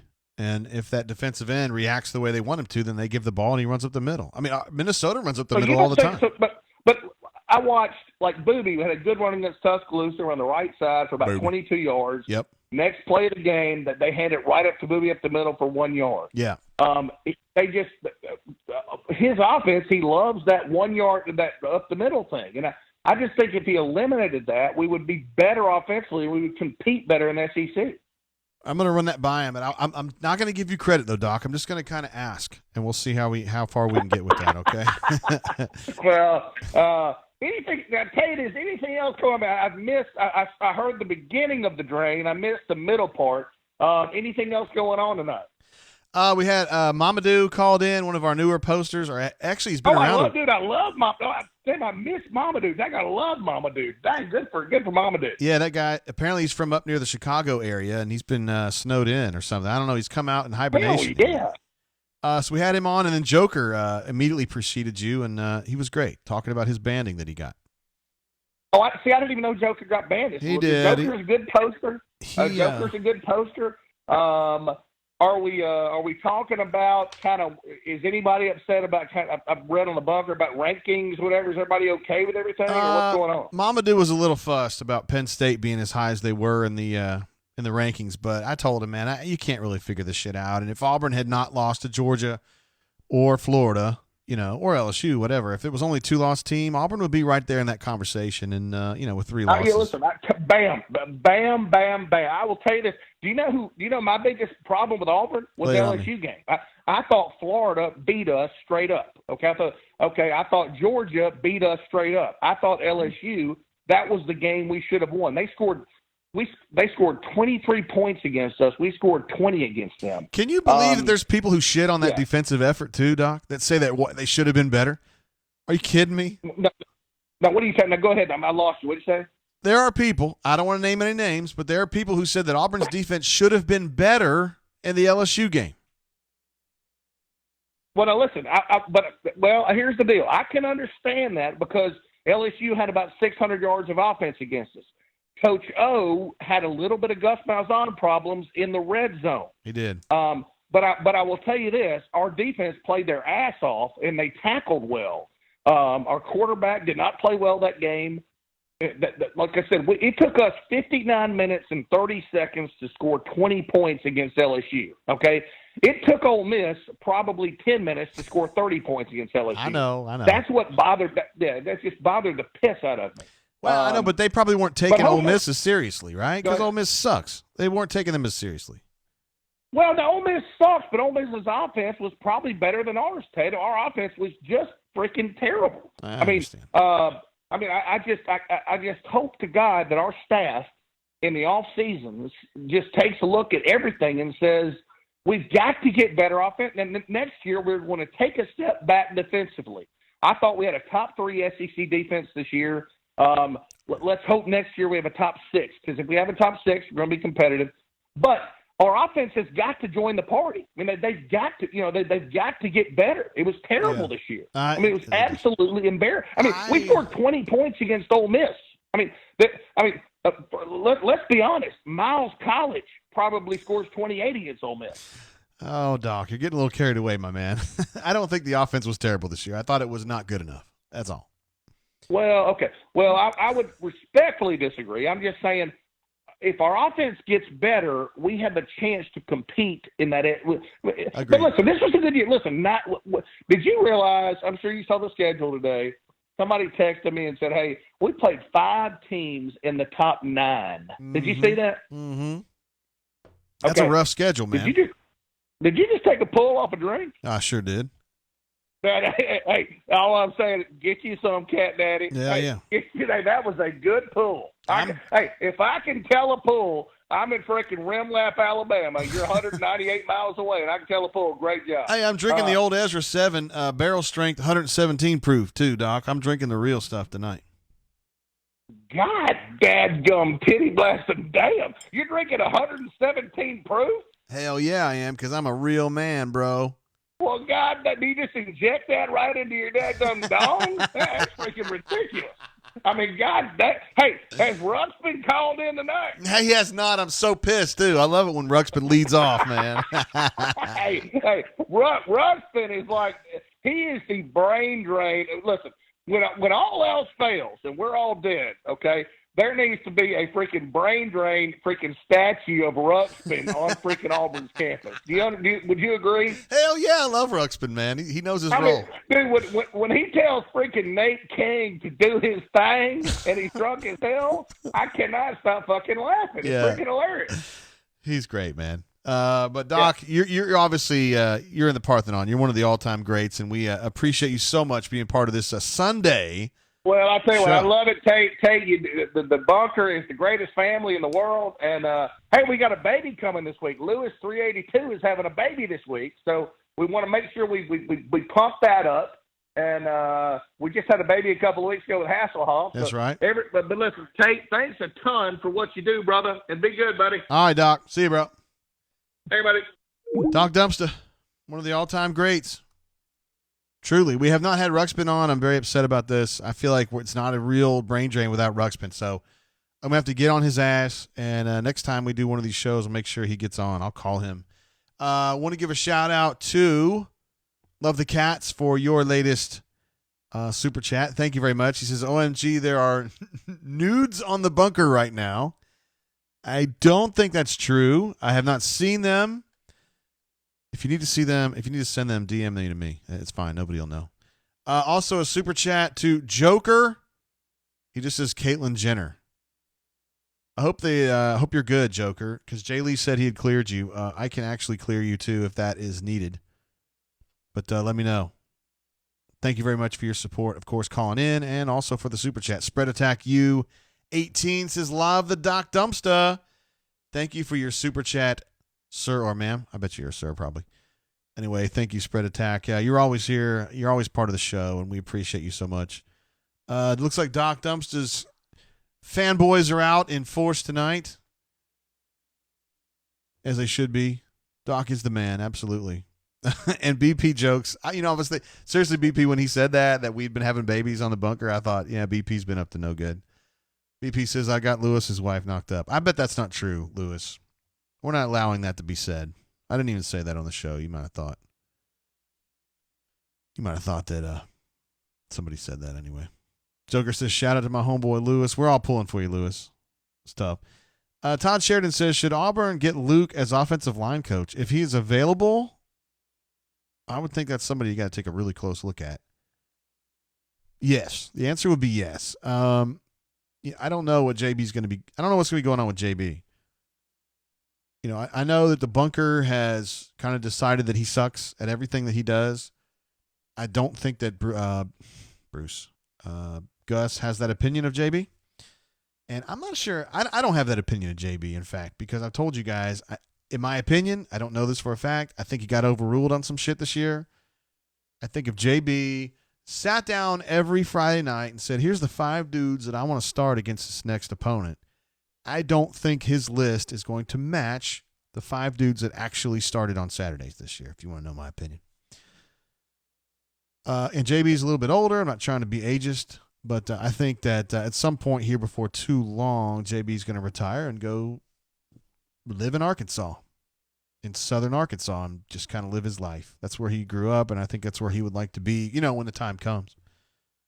So I don't know what happens with JB. If he ends up leaving, I don't think he's going to get fired. But if he ends up leaving because he's just kind of done or whatever, I think Matt Luke will be awesome. But Matt Luke is probably going to have his pick of jobs, and we'll see where he ends up. Because that guy, I mean, seriously, a head coach in the SEC, a lot of people would like to have that as a position coach. Spread Attack confirms he ain't no ma'am. All right, we got you. We'll put that on the list. Let's see. David Brown says Bruce Pearl is the GOAT, but we need to feed Austin. I completely disagree with that. Now, Austin Wiley is a good player. By the way, when Doc was bringing up the basketball, I went ahead and put up the basketball slide there, and we'll go through that here in just a second. But I think feeding Austin bogs the offense down. I do, and I think it's because, first of all, he can't catch the ball very well, and second of all, they can't get the inlet passes into him. If you saw, they were trying to do it against Furman, and it's just it's like a monkey fucking a football trying to get the ball inside to him, and it bogs the offense down. And I think it's better. The 2 games that they play are, let's see, the Davidson game. No, hold on, the Brooklyn games. They didn't run stuff for Austin. They just said, hey, go in there and be like Rodman. Like, just go get me some garbage buckets, give me some tip-ins, give me some offensive rebounds. Just go create havoc. He did that, and he was awesome in those 2 games. The Furman game, they were trying to run shit for him in the first half. Didn't work. Second half, he just went out there and created chaos. And once again, he was a huge element in the game. I think it's just better when you don't run stuff for him and just let him figure stuff out. Ed Darby says, you feel like Malzahn has grown. Can you explain? I need to do like kind of a long form piece on that, I guess, or like a series of videos. But so if you look at the things he was trying to do against Oregon, a lot of bad ideas in the Oregon game, I thought, or not necessarily bad, just ideas that Auburn just kept running their head into the brick wall against Oregon, and I didn't feel like he adapted very well. As we got into October, he was changing the kinds of run plays they were running. They were doing fewer inside zones because they just really weren't able to block it very well, and they started doing more man blocking. And the way he set it up, there were a lot of down blocks, which gives the offensive lineman an advantage. Instead of asking them to reach block all the time, which, dude, Caleb Kim can't reach block. Neither can Nick Brahms, to be fair. They were doing down blocks. And the way the angles were set up, so I'm not the best offensive line expert here, but, I mean, Cole Kubelik would be better at this, but, like, if you're asking a guy to block a guy gap over who's going to be coming on a pass rush, that's a bitch, right? But if the run's going to your right and you're blocking to your left, you're blocking the guy to your left, you've got an advantage because he's coming into you. He's trying to flow right into your block. Gives you an advantage. And that's a block that Caleb Kim can run. He was doing a lot more of that shit as the season wore on. And I thought it was really smart. And to me, it was kind of hiding the fact that his offensive line, by and large, could not reach block very well. He was playing to their strengths. And I thought that was really bright on his part. And I think it's why he ended up winning 9 regular season games and has a chance to win 10 now. The passing offense, I thought it's more, not as many changes there. I think he just simplified after the Florida game, and then Bo just got better. But the run game was definitely strategy, and I think he deserves a lot of credit for that. It says get Bruce up on the drain. Okay. I mean, I bet BP would probably jump on. I'll see if I can hook that up. Let's see. Who cares what's going on with JB Grimes? Luke is an upgrade. Okay, cool. Ed Darby says player evaluation and game planning is a struggle for me with Malzahn. I understand totally. Player evaluation has not been his strength. Saban will hire Luke as an analyst. Love the Cat says. I don't know if that's true. I think that Luke can do better than an analyst job, in my opinion. I know that the dude from Tennessee ended up going there, but he's a weird one. Bo Nix, David Pless says Bo Nix improved greatly. He was up and down for sure, but putting it all on Gus isn't accurate. I tend to agree. Bo's going to be good, man. He's going to be good. And he was good. Chip says, anything decided on basketball brain drains? Yes. I wouldn't necessarily call them basketball brain drains, but we're going to be doing brain drains during the basketball season. I put a vote up on a poll, I should say, up on the bunker the other day. It was pretty clear there's a lot of enjoyment that is gleaned from the brain drain. It's just a matter of, do we want to do it once a week? Do we want to do it twice a week? I'm still trying to figure that out. I don't think we're going to just kind of say we'll do it after every basketball game, because there's too many of the games are 8 o'clock tips on a Tuesday or a Wednesday. That's bullshit. Like, you guys don't want to be up at my Eastern time zone people. That'd be like midnight when we start, and that's not going to work. So we're going to do something else. I was thinking like Thursday nights for sure. And we would kind of recap whatever the Wednesday game was or Tuesday game, and then look ahead to the weekend, and maybe on a Sunday we would do them. So like Thursday, Sunday, there's some flexibility there, but I think we ought to keep doing the shows. A lot of people like it. Andy Kennedy, Matt says Andy Kennedy kept talking about Wiley's great hands. I love me some Andy Kennedy, but he doesn't know shit about that. David B. says maybe Gus just had to knock the rust off play calling this year. He'll be better next year. I thought he was getting better as the season wore on. I thought his sequencing against Alabama was outstanding. Love the Cat says he's about drunk enough to call. I got some bad news, brother. We're about to wrap this bad boy up. I mean, on a Sunday night, I wasn't really planning to go super late. We're about an hour and 40 minutes into the show, and I think we're going to probably wrap it up here in just a second. Let's see. David P. says, I also think we lost quite a bit when Coach Herb Hand left. I don't agree with that, but I like Herb Hand, so I won't say anything else. And Love the Cat says, later the better and on Saturdays. Hey, I mean, if Saturday is what y'all want to do, then that's what we'll do. Auburn almost always will be playing on Saturday, so.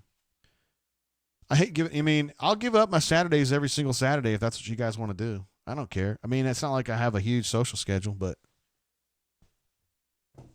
I mean, it might be good for me to occasionally have a Saturday I don't get totally drunk. You guys are like, hey, JG, keep drinking, bro. Woo. Rich says, Gus just doesn't know what kind of team he has until the 5th game. I think that's a fair criticism, honestly. He's a little slow to adapt. But, as I mentioned earlier, he did adapt. And he did run some shit that's new to him. He was adding stuff as the season went on, and I tried to chronicle that in the camera eye. I thought he was doing some pretty good stuff this year, honestly. I would give him, as offensive coordinator, at minimum, a B. Probably a B+. I thought he did pretty well, honestly. Now, Doc was out there, and you guys know I love Doc, and he says the offense was terrible. It just wasn't terrible.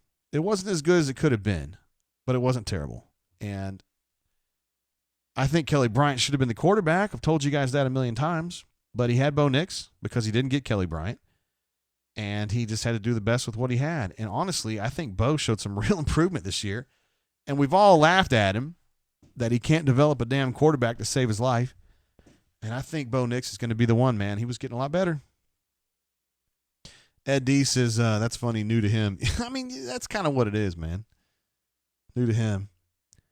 McCready/Kennedy's wife gave him a Peloton? What a be? I got to try to figure out what you're saying here. McCready's wife gave him a Peloton. I think McCready got his own Peloton, honestly. And, I mean, seriously, if you want to shit on Neil for doing the whole Peloton thing, I agree. I mean, I love Neil. He's a good friend of mine, but he's weird because he does exercise constantly and he doesn't eat. And he talks about how he doesn't eat. I mean, he's basically, it's anorexic type behavior, and it's kind of weird. But, I mean, it's not my fight, as you can see. I like to eat. And it's going to be a struggle for me until my last day to try to not be fat. But I'm not fat. Not right now. In fact, I got up, walked away from Red Zone today, didn't want to do it, and I went over to the gym and busted my ass on the machines today. Didn't drink any beer during the afternoon. I'm trying to make good decisions, guys. Love the Cats with another super chat. You're the man, dude. And he says, take a shot. I was not planning on taking another shot, but you know what? Fuck it. I mean, I got to do what my folks want to do. Thank you for the super chat. Love the Cats. Hornacious. This one's right here. This one's for you, brother. It's not a particularly big one. But I do it. And remember, guys, 117 proof. This is not like water here. This one's for you, brother. Right here. I wish I hadn't just had that. Let's see. Joker says McCready getting reamed on the main board. Yes, he is. That was what that text was about earlier. It was a friend of mine let me know about that thread, and that's BS, man. I want to take a little bit of a look at this. I know this is not scintillating, but you guys are on the main board. Oh, is this the dog? I couldn't find my daggone. Administrative assistant is in here. Come here, bud. Hey. Come here. People want to see you, bro. I got my dog in here. Let me get him. Come here, bud. Come here. That's my big boy. Part of the Christmas tree. We gave him the top of the Christmas tree, and he just loves chewing this bad boy. Maverick, say hi. Whoa, bro. Say hi to the people. Can you say hello? Can you say hello? Hello. I was a pug and I like chewing on the tree. Can you say hello? Can you say hello? Say hello to the peoples. Bro, can you say hello? Oh my God. That's all right. Bye. He gone. That's my man Maverick. That's our pug. He is administrative assistant. Was he 5 months old? We bought him in Moss Point, Mississippi. I told him earlier about the cat. She's gone. I told y'all earlier about my cat pissing in his bed and just being like so passive aggressive about it. That is really.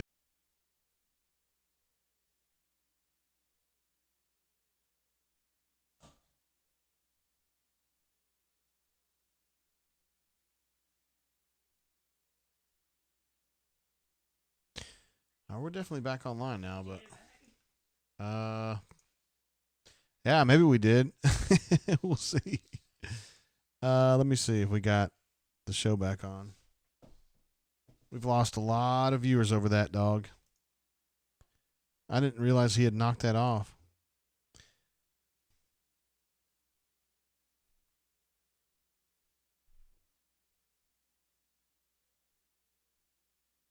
Well, dang.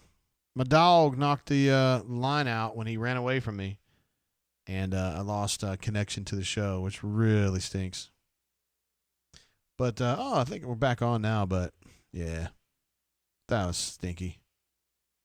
Sorry about that, guys. My dog, I guess when he jumped and ran away, he unplugged. I have to stay on the hard line for the show because there's so much bandwidth requirement for the show. And so I stay on the hard line, and when he ran away, he knocked the line right out of my computer.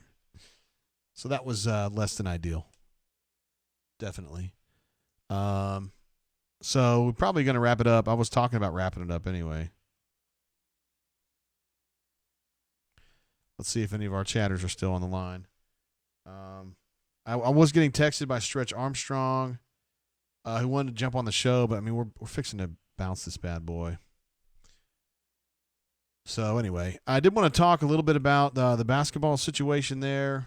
But hell, I'm going to do a video during the week about that. And, maybe we'll do a brain drain in the middle of the week on Thursday or something like that and kind of preview, the game in Birmingham against the St. Louis Billikens, coached by Travis Ford, who used to play at UK when I was a student at Transylvania and at UK. Well, I think he graduated in 95 or 96, so probably not. But anyway, guys, I think I lost most of you when we went offline because of my dog, but, it happens. I can't get anybody to come through on the chat now, and that's 100% my fault. Yeah. Let's see if we can get that back up. Really bummed about that. Oh, here we go. Jay is a quitter. I would never quit on you guys.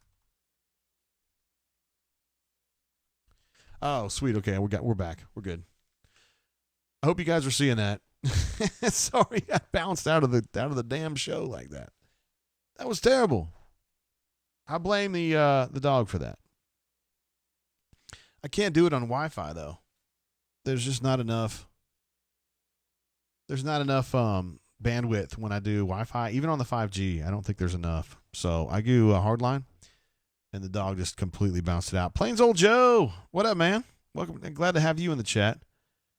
Love the Cat says 100% on your Bammer dog. Now, if anything, he's a Mississippi State dog.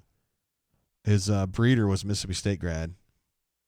Or I should say Mississippi State supporter down in Moss Point, which is down near the water. David Brown says you got 202 watchers. Yeah, I'm surprised by that. I'm really sorry, guys. This is like our 20th show we've done. Never had that happen before. My dog's a little rambunctious. Yeah, he's a little rambunctious, but anyway. Maybe I'll throw the old Skype back on because I think Stretch Armstrong wanted to holler. And God dang it, was there somebody else I wanted to shout out on here? No, we got Mamadou, Fat Crack, love the cats. Appreciate you guys. Call Me Biscuit says, your daughter made her college decision. No, she has not. Pretty much in the same spot we were in like last week or 2 weeks ago. At this point, it's pretty much South, Troy, UAB, Ole Miss, Transylvania. We all think a lot of Auburn, but they don't offer the same kind of scholarship money that the other schools do. And it's because they have an enrollment cap, and Auburn is having no trouble filling its enrollment cap. So they don't really have any reason to give people a lot of scholarship money. And so at this point, you probably need to have a 35 on your ACT to really get the big money. And yeah, not quite there. She has a good score, but it's not 35. So anyway, if you're asking me where I think she'll end up, if I had to guess right now, I think she's going to go to South Alabama. But at the Iron Bowl show, I said that I thought she would go to Ole Miss, so it's kind of back and forth. And she still has to go to my alma mater, Transylvania University. She has to interview for a big scholarship there. They don't really do that anymore. No. First of all, love the cats. Thank you very much for your super chat, but she is not going to Alabama. She didn't even apply. Hey, caller, what's up? How you doing? My alma mater, Transylvania University. I'm doing great. Who I got on the horn here? This is the baby maker, BP Rockman. BP, what up, man? Not much. Just wanted to say hello to everybody out there tonight. Of course you did, because you're a badass and you're a legend. That's why. That's right. See, if you would have brought the kitty online, the dog wouldn't have knocked it out. Yeah, the dog was we what all did it. prefer the kitty. Well, I think most of us do. There was a rumor going around that you were responsible for Lewis's wife being pregnant. Is that possible? Or that is correct. I drove up to Columbia and took care of the man and his wife, and they're very, very happy for me. That's unbelievable, and I'm happy man. for them. You know, Doc Dumpster likes to talk about how we're a really close family here at auburnsports.com, and you've taken it to the next level, my man. I plan to keep doing that. So if anyone y'all having trouble getting the wife pregnant, just call me. All right. What do you think about? What do you want to talk about? Football or basketball, BP? I know you're a basketball guy. I'm more of a basketball guy. You know that. I think that I know Doc's not big on Samir, but I do think that Samir gives a little bit more dimension. I think I said that on the last show that he had a bad game, and I was there at the game with Russ 47, and even during pregame, he was missing every freaking shot. I mean, he could not hit even the rim, and but I like how the team's playing. I like their energy, but I think that what surprised me most, the ref, which I'll text you about that during the game, the ref almost really blew that game for Auburn, and but that team came together in that last 4 to 5 minutes. But the one thing I wish they would have changed was at 10-minute mark, there was 3 players for Furman that had 4 fouls.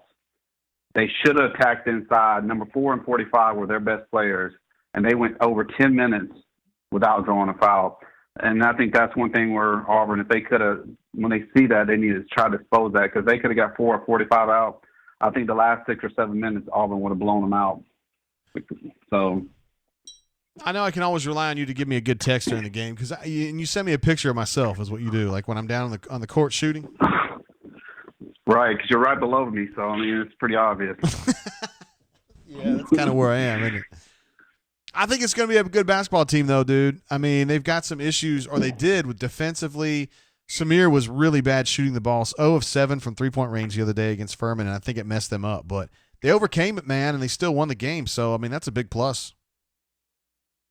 Most definitely. I think someone probably not going to like to hear this.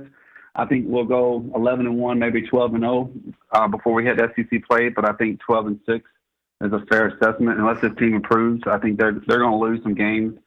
Of course, the football fans will probably blow up, but I just don't see this team. They're going to have some issues struggling down low and against certain teams in the SEC.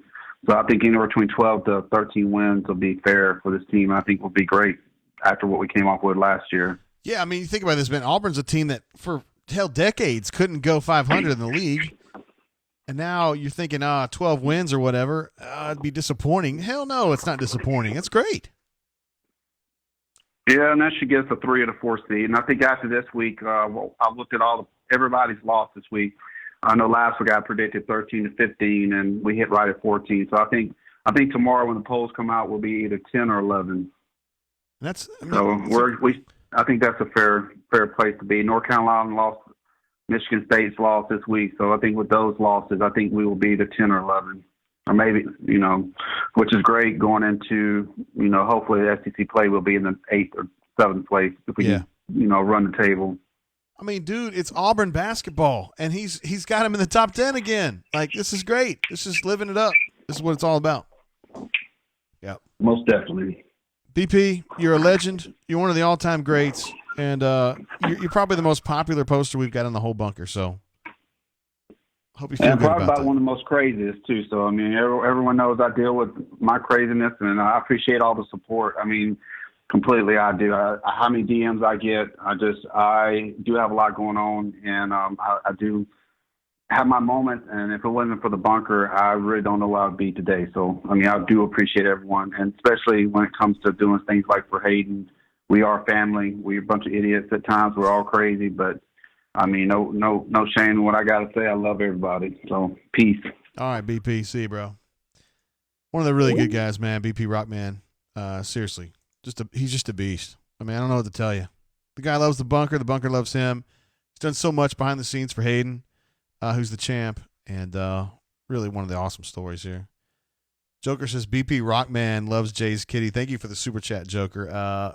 Yeah, it probably does. I would say that's probably a good guess.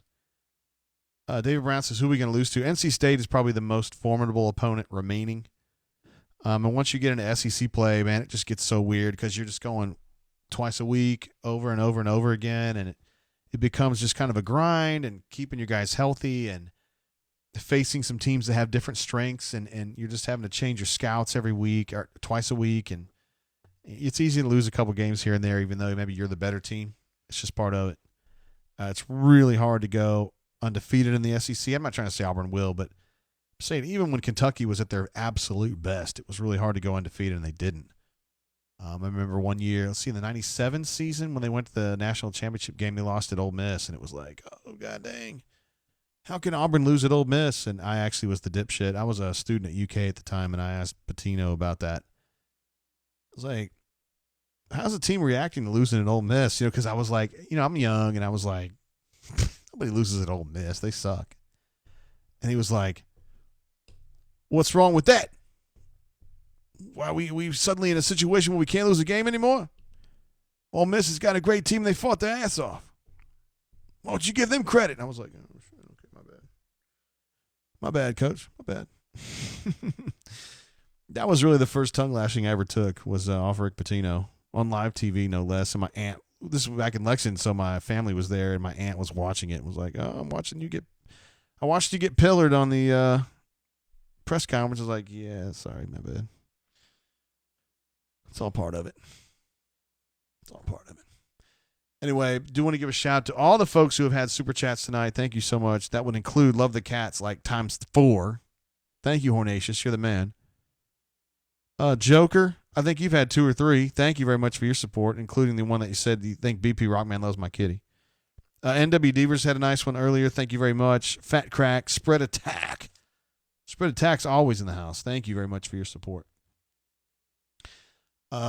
Plains Old Joe says, prediction, please. What's our first loss this basketball season? Great question.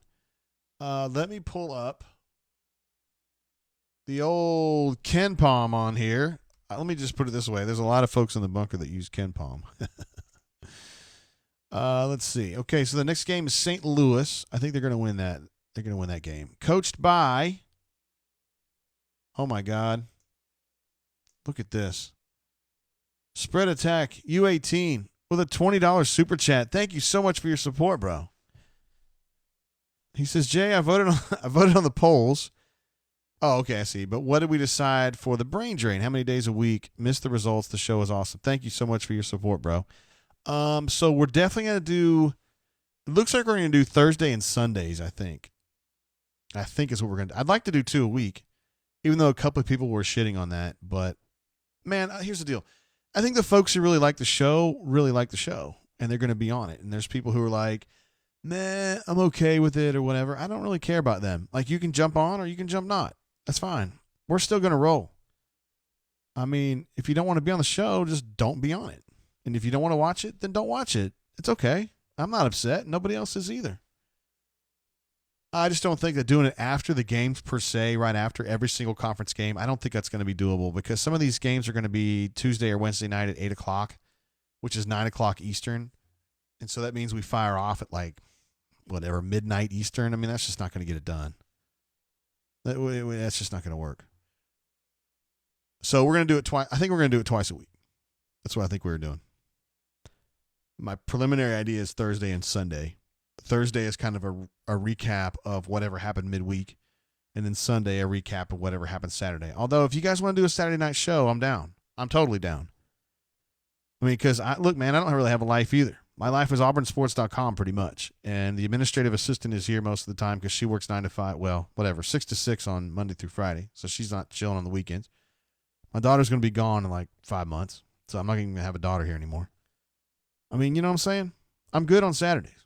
Because I'm just sitting here drinking anyway. It's probably what I'd be doing anyway. Just do it with you guys. It's my pleasure. Love the Cat says, answer the damn phone. Dude, I don't have it on. Because I messed up that setting where you guys have to hear all the damn ringing. I don't know. I got to fix that.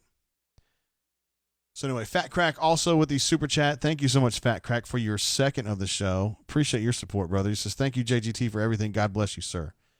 God bless you, Fat Crack. Thank you so much for your support of the show and what we do here at auburnsports.com. I'm going to go ahead and it held this for review, BP, but I'm going to go ahead and show it. It's funny. Thank you so much, Spread Attack. That was very generous of you. Thank you very much for that. We were talking earlier about Auburn's first loss. So they're playing St. Louis this weekend, this coming weekend, Saturday in Birmingham as part of the Mike's Live Classic, which is, I think, a really good event or endeavor. I knew Mike's Live, and he was a really high-quality dude. So I'm glad to see that he's memorialized as he is. And the SEC misses him. St. Louis coached by UK graduate Travis Ford.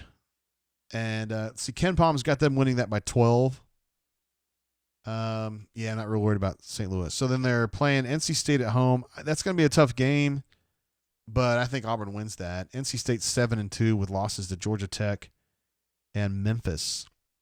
Their best win is over Wisconsin, whom they beat by 15. But Wisconsin's not quite as good as they usually are this year, so we'll see what happens with that. St. Louis, NC State, they've got Lehigh at home, Lipscomb at home. They open SEC play at Mississippi State. MSU's I think they're going to be pretty good. The two best teams they've played this year they've lost to. They lost by 7 to Villanova, and they lost by 7-ish, I think, to Louisiana Tech. They don't have a really good win yet. They're playing Kansas State the same night that Auburn plays St. Louis, and that would be kind of a telltale sign. But I think so. I think they beat Mississippi State. I think they beat Vanderbilt. I think they beat Georgia. At Alabama tends to be a tough game.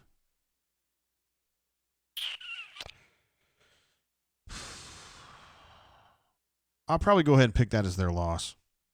I know you guys are going to be like, you're a Bammer, JG. No, I'm not. Definitely not a Bammer. But Auburn tends to lay eggs at Alabama. And I think Alabama's better than they've been showing because they've been kind of bad this year. They're 4-4. They lost to Penn, lost to Rhode Island, lost to North Carolina, and lost to Iowa State. Beat Southern Miss, beat Stephen F. Austin. So, I don't know. I just seen a lot of Auburn teams lay eggs up there. And then you've got at Florida on January 18th.